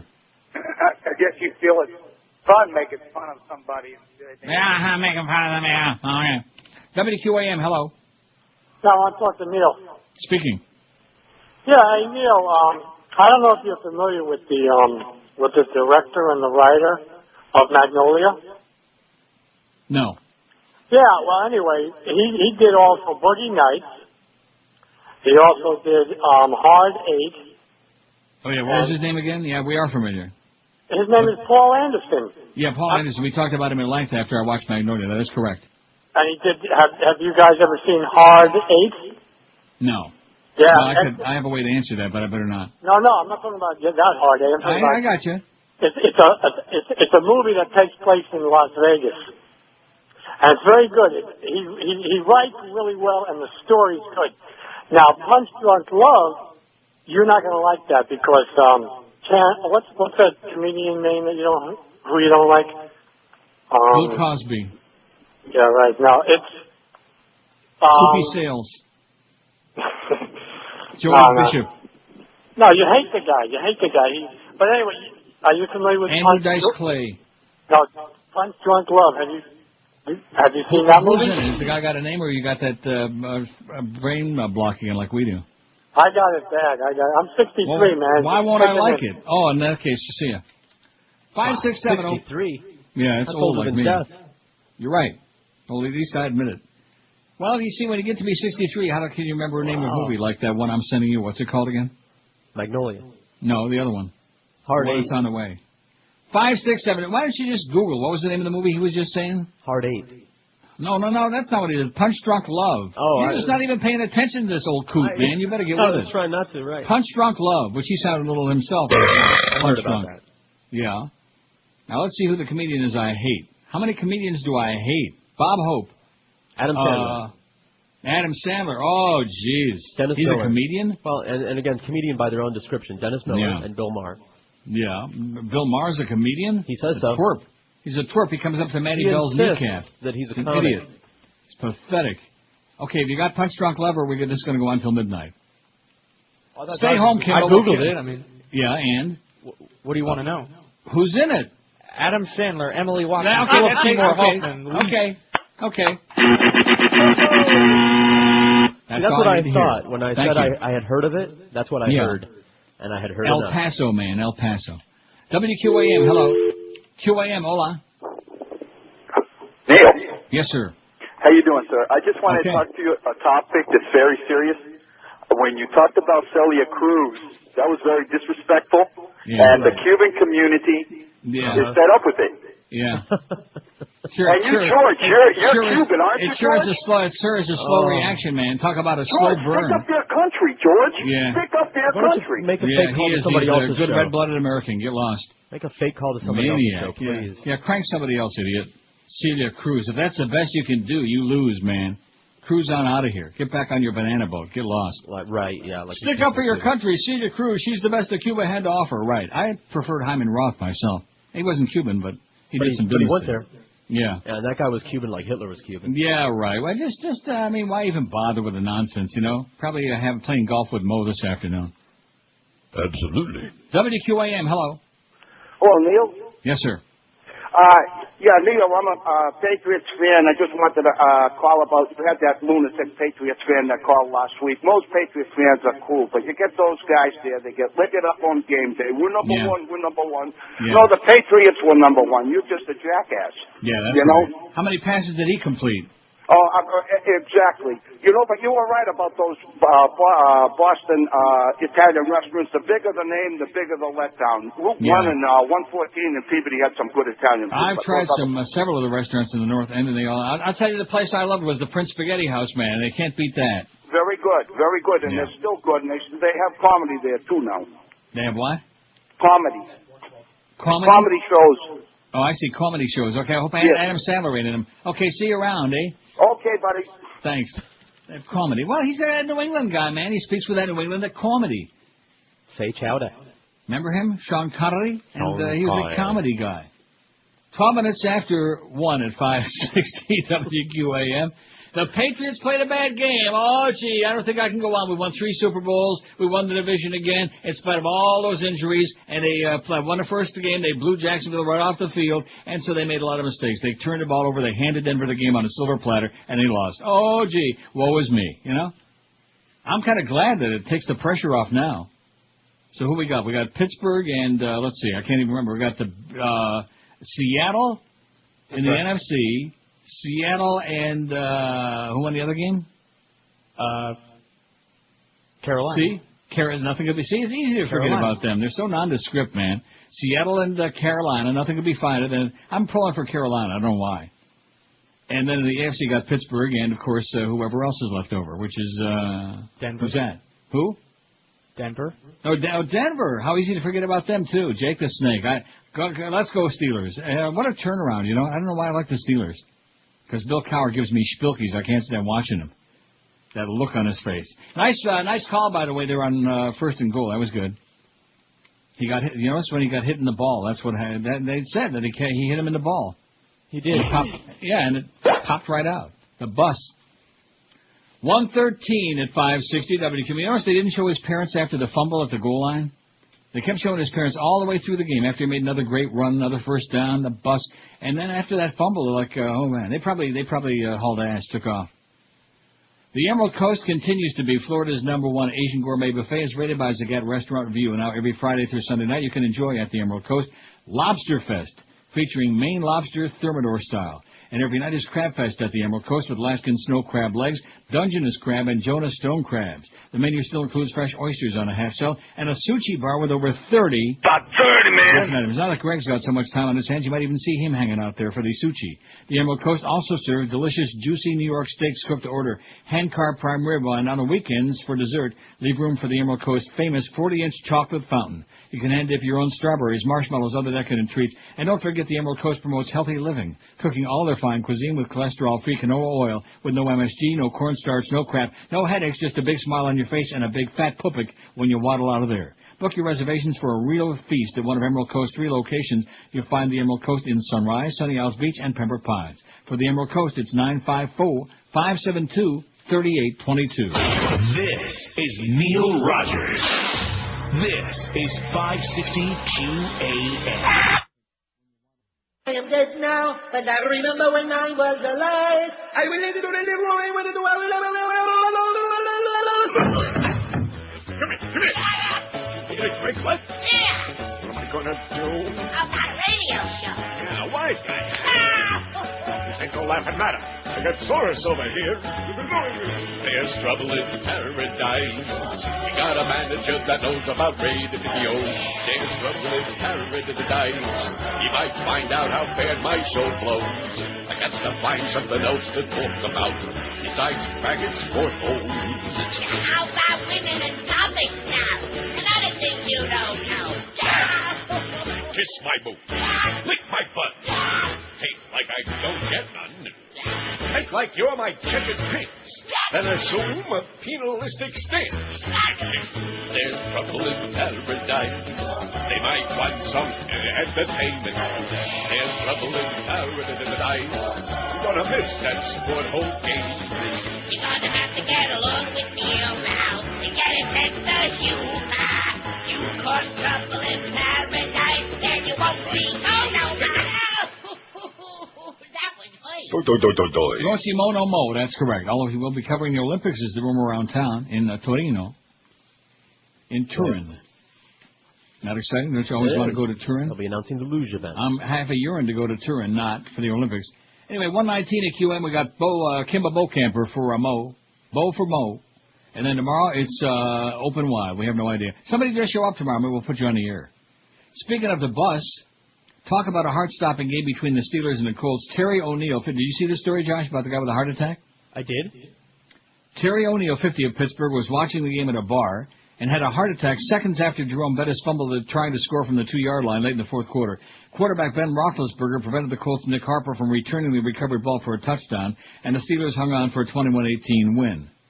O'Neill said Bettis is his hero. I wasn't upset that the Steelers might lose, he told the Pittsburgh Tribune-Review. I was upset because they didn't want to see him end his career like that. A guy like that deserves better. I guess it was a little too much for me to handle. Like Howard Beale said, I don't want to go out like a clown. You know, give me one more shot at it. Howard did? Okay. Let me carry the ball one more time. No. O'Neill, who was recovering in a hospital, credits 2 firefighters with saving him. The Steelers won the game, and I'm still alive, so I guess I'm doing pretty good, he said. This guy's really got his priorities all straightened out, right? Right. He will have a pacemaker implanted to control an irregular heartbeat and was prescribed medication to deal with the hypertension. While he would like to go to the bar Sunday for the game against the Broncos to thank the guys who saved him, O'Neill said, I guess I probably should take it easy and watch the game at home. Don't watch, baby. Don't watch, Terry. Not a bad idea. Have somebody whisper it in your ear. Oh, they just fumbled the ball. Oi! There he goes. Talk about taking it a little bit too seriously, okay? 5670560, pound 560 in the Verizon and Singular wireless lines. Who will it be tomorrow? Who will be the 2 to 4 guy in QAM? Of course, they realize by now that no matter what they say, the management's going to do whatever they want anyhow. So what they're going to do? I don't think it's going to be Evan Cohen, though. Just nobody knows who he is. Although, might be his brother Marty. Worst thing about religion, 878 votes. Breeds hate and intolerance, 295. Spawns violent fanatics, 169. It's all bullshit, 151. Well, that goes without saying. Baruch atah keeps people stupid, 104. Nothing, we need it badly, 60. 6.8% of the audience, the God Squad, think we need religion badly. For what? To make somebody a lot of money? Is that it? We need it badly for what? Well, thou shalt not kill, and thou shalt not steal. Some really profound crap in there, you know? Well, you know, common sense isn't enough for some people. You got to And if your children are obedient, they shall surely be stoned to death. Religion impedes scientific progress, 33. All of these things, 24. See, that guy was right. All of these things. All of these things. 24. At least gives me an excuse to play that. Great waste of time and money, 22. Encourages overpopulation, 16. And I hate these polls, only 4 so far. We have 878. We could have probably made 1,000 if we'd have put the big push on today, but you know what? We don't want to do that. We don't want to be pushing too hard. No, don't push that hard. They'll shove you right off the stool in the bar. 5670560. 560 on the Verizon Singular wireless lines. WQAM, hello. Neil. Yes, I am. Hey, I just moved here from Chicago. It's not a very warm and fuzzy place, South Florida. Yeah. Hey, I read the paper this morning. You see the lawyers for the little kid? They're trying to talk him out of it. They're trying to say that he's a fighter. Yeah, I already been into that, pal. You gotta get lost. Stay in Chicago. Get out of my life. Just got a message that it was John C. Reilly talking at the end of Magnolia. This is for Josh. Who is that's the cop. The cop, right. Like I said, right. I thought it was the cop. That's what we thought it was, and that's who it was. Well, but you don't see that. All you see is the guy's back. It's right. the cop. But you better watch it again, mister. Listen, you sure aren't very look, perspicacious. her mom- You miss no, an awful lot of because her stuff. mom Just is because there. you're drunk by the time that movie ends, which I can understand. It's Yeah, 3.5 hours long. Yeah, it is pretty long, but it was Blitzed fine. off his ass, and he's trying to figure out what's going on at the end of the movie. No, but I'm telling you, Miracle he saw the frogs falling. Listen to me. When the frogs fall, the cokehead's mother is there, and then she gets out of the, she goes somewhere, and then all you just see is like a guy. You can't hear anything. You just hear the music because it's ending, but all you see is a back. Right, but he's got a very distinctly shaped head. You don't see his head either. Oh, that's right. I would have recognized he's got that curly. You would have. That's what I thought it was. That As nappy, the cop, from his voice and all that. Well, if I was to watch a movie that's sensational, and that was the one thing I came away from it wondering about who was the. Well, I told you that I don't understand that. I don't understand the kid where he's smiling when the frogs. Everyone else is freaking out and he's smiling. Maybe he's responsible. That's what I thought because there's like books open in front of him. I thought Maybe I he's missed Frog something. Boy with frog powers. And maybe he's from Montreal, eh? Maybe he's a frog. So you're trying to make too much sense into it. Crap happens. That's the theme of that whole movie. Go back and watch the beginning again, please. All right. I mean, once it gets into the first storyline, you forget all about that opening. It doesn't have all that. But that's the message that they're presenting to you, is that crap happens. And then, of course, at the end of the movie, that's what they say again, if my memory... I saw it so long ago. Yeah, it happens again at the end. Right. I was just asking you the stories that they were talking about. They didn't really... they kind of finished them, but they didn't... I don't know. In the words of one of the world's great Chinese philosophers... Forget about it. There you go. By the way, that's a cop-out, just to say that crap happens, therefore this movie doesn't have to make sense. There he goes again. See, I told you he never really liked it in the first place. He hates it. That's why he made up that crap about the ending not being good and yada, yada, yada. Well, you never liked it in the first place. You didn't like the movie. Why does the movie have to make sense? But I don't agree. Like, I thought it Let me ask you, did the Wizard of Oz make sense? I was taking a shot.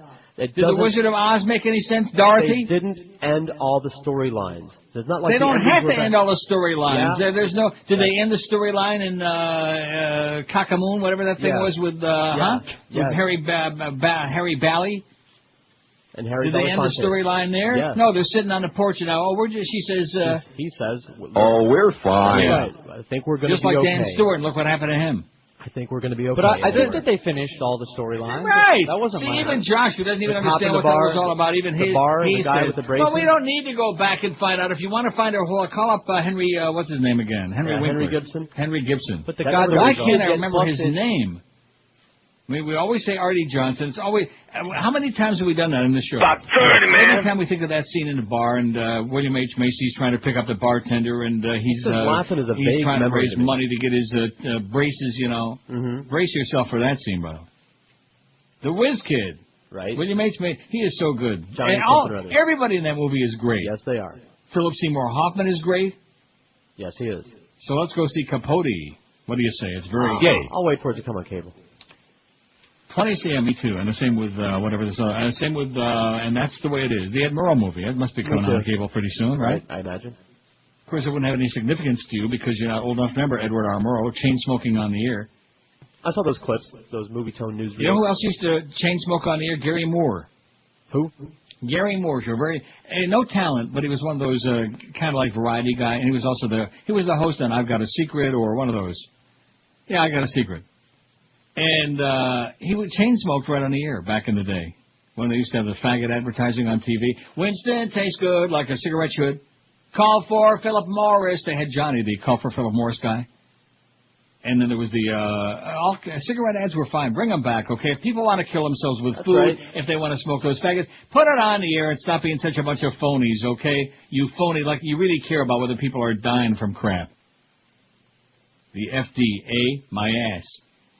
27 after 1 at QAM. Are you in a dead-end job? Maybe you're grossly underpaid. Well, speaking of underpaid, how's your raise coming, Josh? I don't know. How's it coming? Lean on Clarence when he comes in there. About lean on him. He'll fall over easy.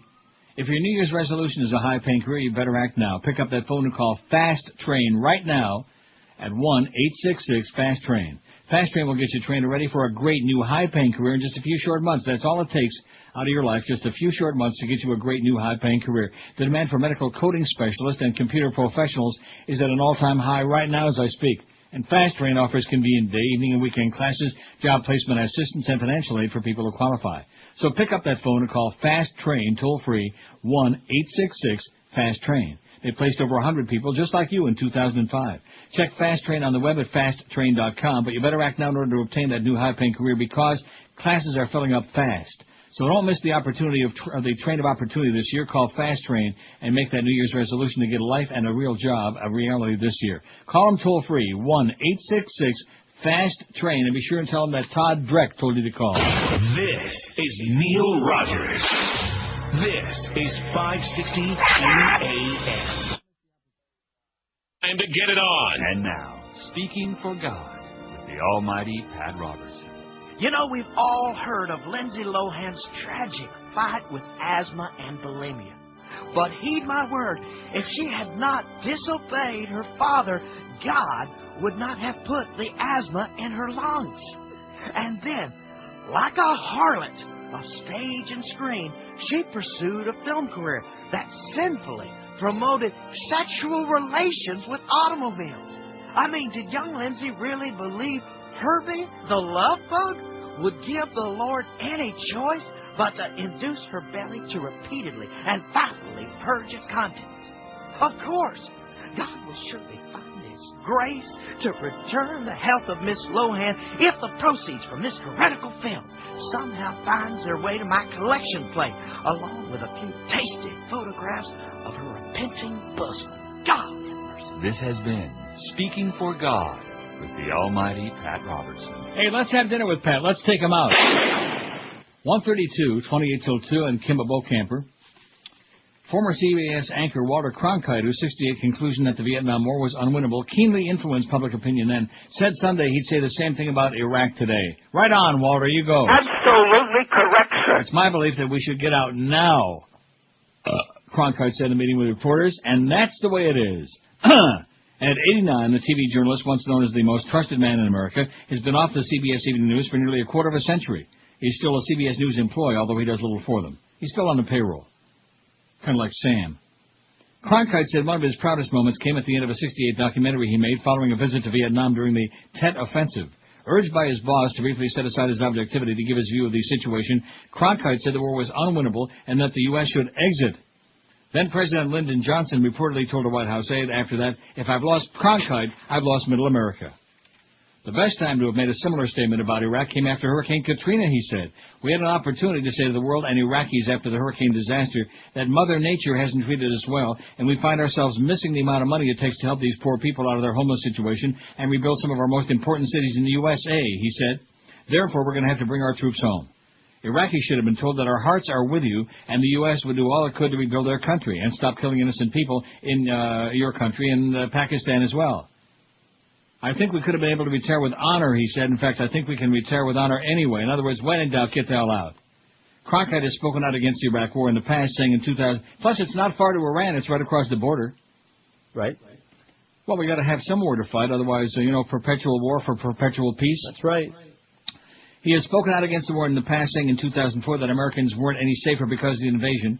Cronkite, who is hard of hearing and walks haltingly, jokingly said, I'm standing by if they want me to anchor the CBS Evening News. CBS, of course, is still searching for a permanent successor to Dan Rather. Now, speaking of that, I got a bit, and I don't know whether I should play it or not, because it's got a sound in there, but I'm sure it's not what I thought it was. I want you to listen to it. Okay. Did you hear this yet? No. This is Dan Rather, former CBS Evening News anchorman, and now a punchline. My former network's inability to find a suitable replacement for me demonstrates my true genius and complete and total domination as an on-the-air talking head. But let us speak about some of the names who have been mentioned to replace me. First, Bob Schieffer. Nice enough man, but please, he's got less hair than Madonna's armpits. And everyone knows you can't conduct the train if you use Rogaine. Another name that has been bandied about is... I see that? Yeah, that was the sound of a Rogaine bottle being squirted onto That's right. Bob Schieffer's head. Oh, okay. John Roberts, who currently anchors the Sunday CBS Evening News. There's a reason he's been on Sundays for so long. Plus, he's Canadian. And everyone knows when the camera light goes red, you can't be a hosehead. Then there's Scott Pelley, that was the 60 Minutes.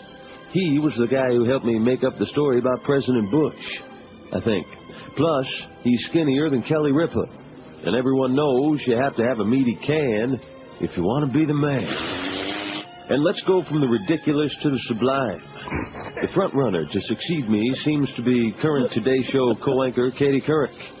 When I first heard her name in the same sentence as mine, I threw up in my mouth a little bit.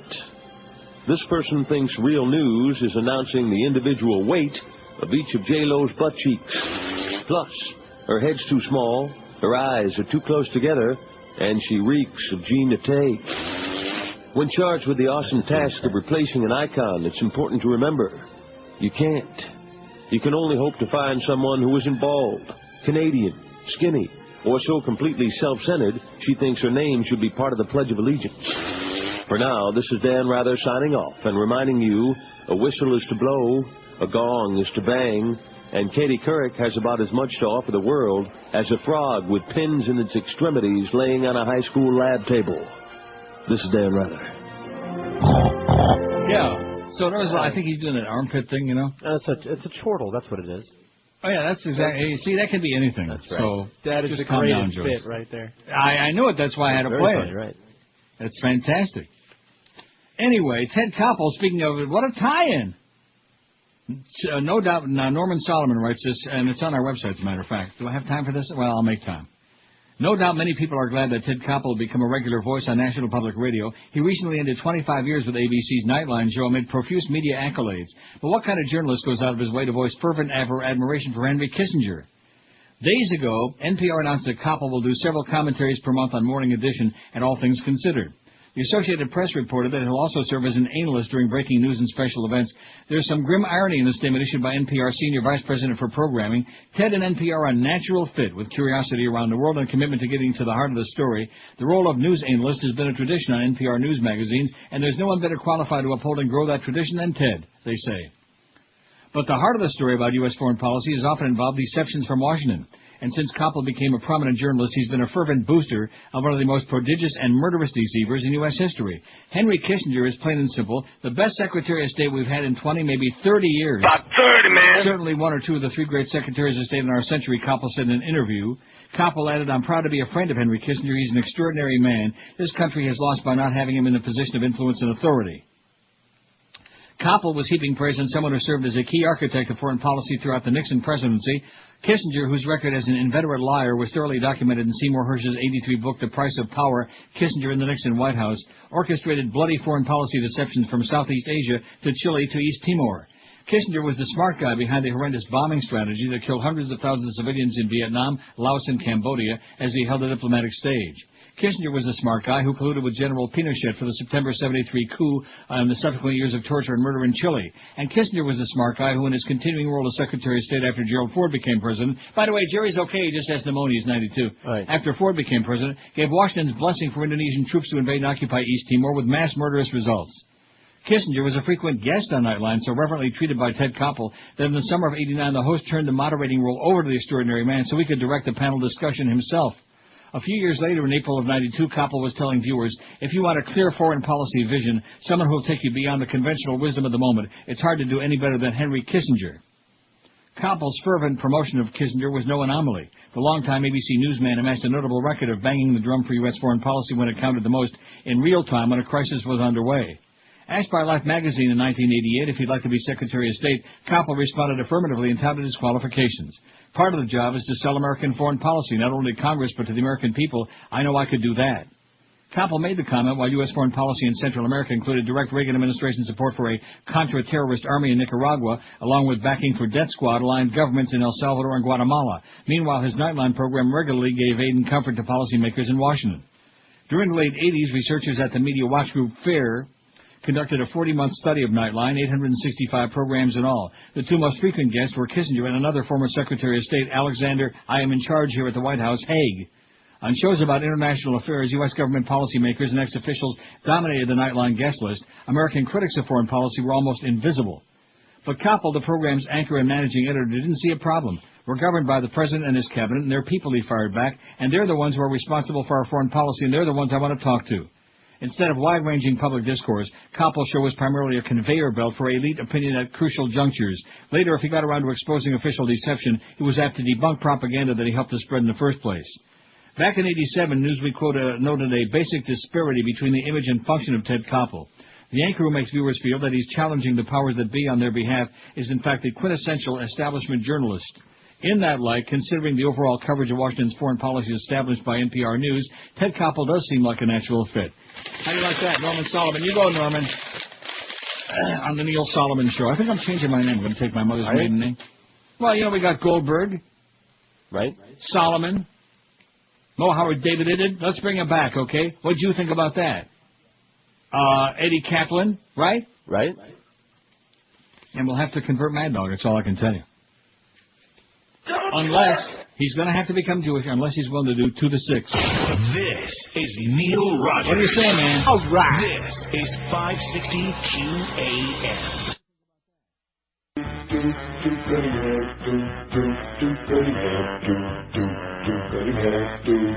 Oh, I'm a crooked old turd.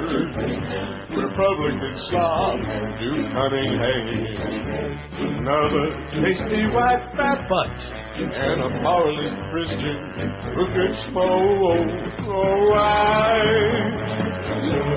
What mansion got some toilets? I put my talk in military contracts.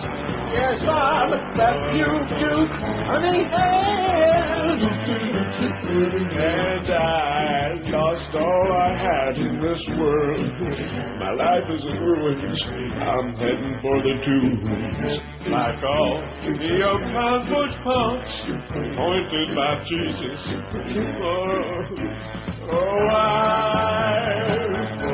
so gonna miss that toilet. And gosh, I guess I wasn't all that funny for the cunning to turning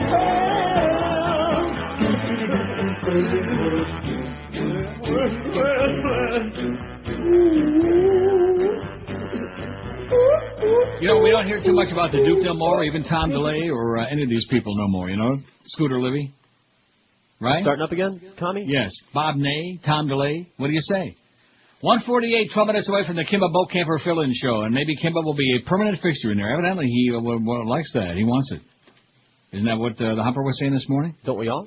Humper is trying to, get involved in that, which is okay. I mean, I'm sure they respect his opinion. And then again, I don't know. What about Curtis?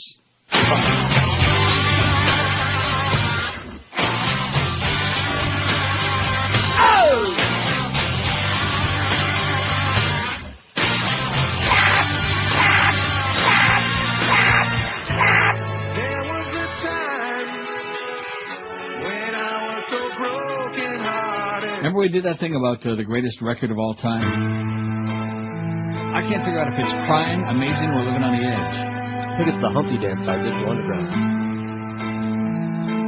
By the 1910 Food Gum Company? And Sugar. Oh, speaking of that, I got a bet that I probably wasn't going to play, but I better. Where the hell is it? Which one is it? And now, the show that's the antidote to those liberal media distortions of our government. It's the West Texas Wing. Good morning, Mr. President. Oh, hey, Dick. What you got there? The list of gifts we accepted from crooked lobbyist Jack Abramoff. We have to give them all back, sir. Huh? What's on the list? Well, sir, I hate to be the one to tell you, but your Xbox is on here. Really? Oh, well. Oh, my, sir, you're taking it well. Hey, between you and me, I could never figure out how to turn it on. What else? My new pacemaker. Uh-oh. When's the surgery? Tomorrow morning, sir. Good luck with that. Well, I gotta write some presidential letters and stuff, so maybe... Hey, where the heck's my iPod? That's one of the Abramoff gifts we had to give back, Mr. President. What? But how can I work without my favorite tunes? I don't know what... Okay. You're going to have to fill in, Dick. But sir, I don't think Get I it, can... Cheney? Sugar, honey, that's more like it. Dear SpongeBob SquarePants, I am a big fan. Can I get an autograph? Come back next time for a fair and balanced, compassionately conservative view of our government in action. Only on the West Texas Wing.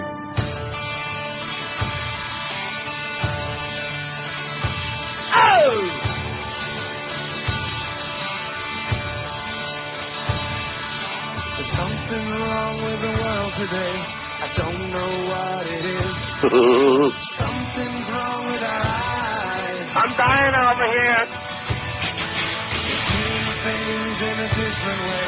And God knows it ain't his. It sure ain't no surprise. Oh, God. Oh! We're living on the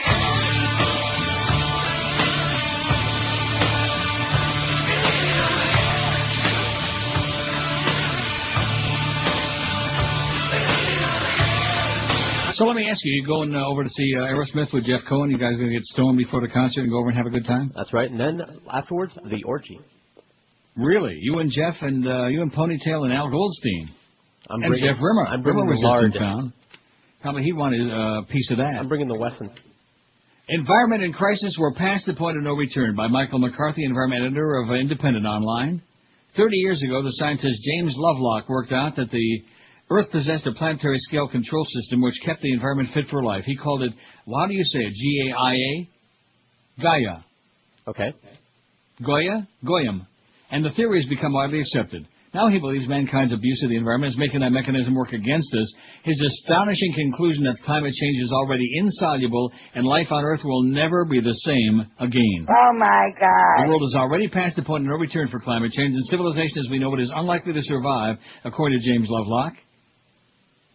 In a profoundly pessimistic new assessment published in The Independent yesterday, Professor Lovelock suggests that efforts to counter global warming cannot succeed, and that in fact it's already too late. Oh, my God.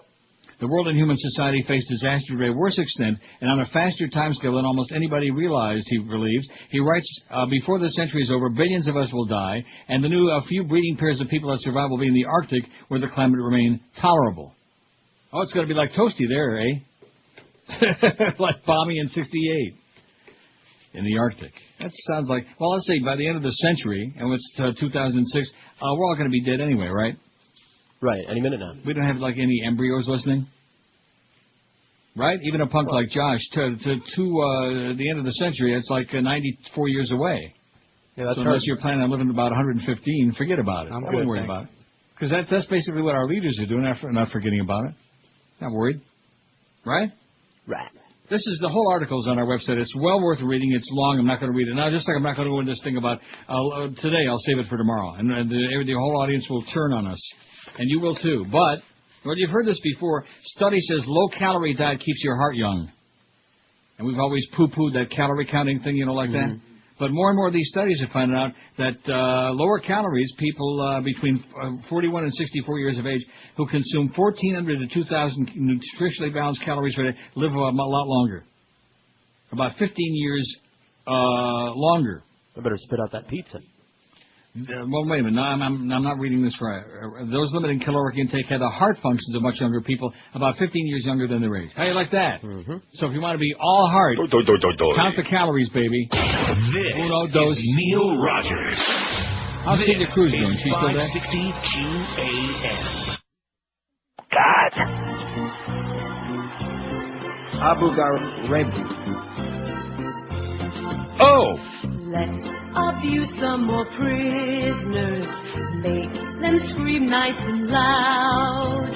Get me some wires and a battery packet. I don't care if they ain't from Iraq. Should be used to the torture. 'Cause we're just playing their game. Oh! In the past, it had to be worse with Saddam Hussein.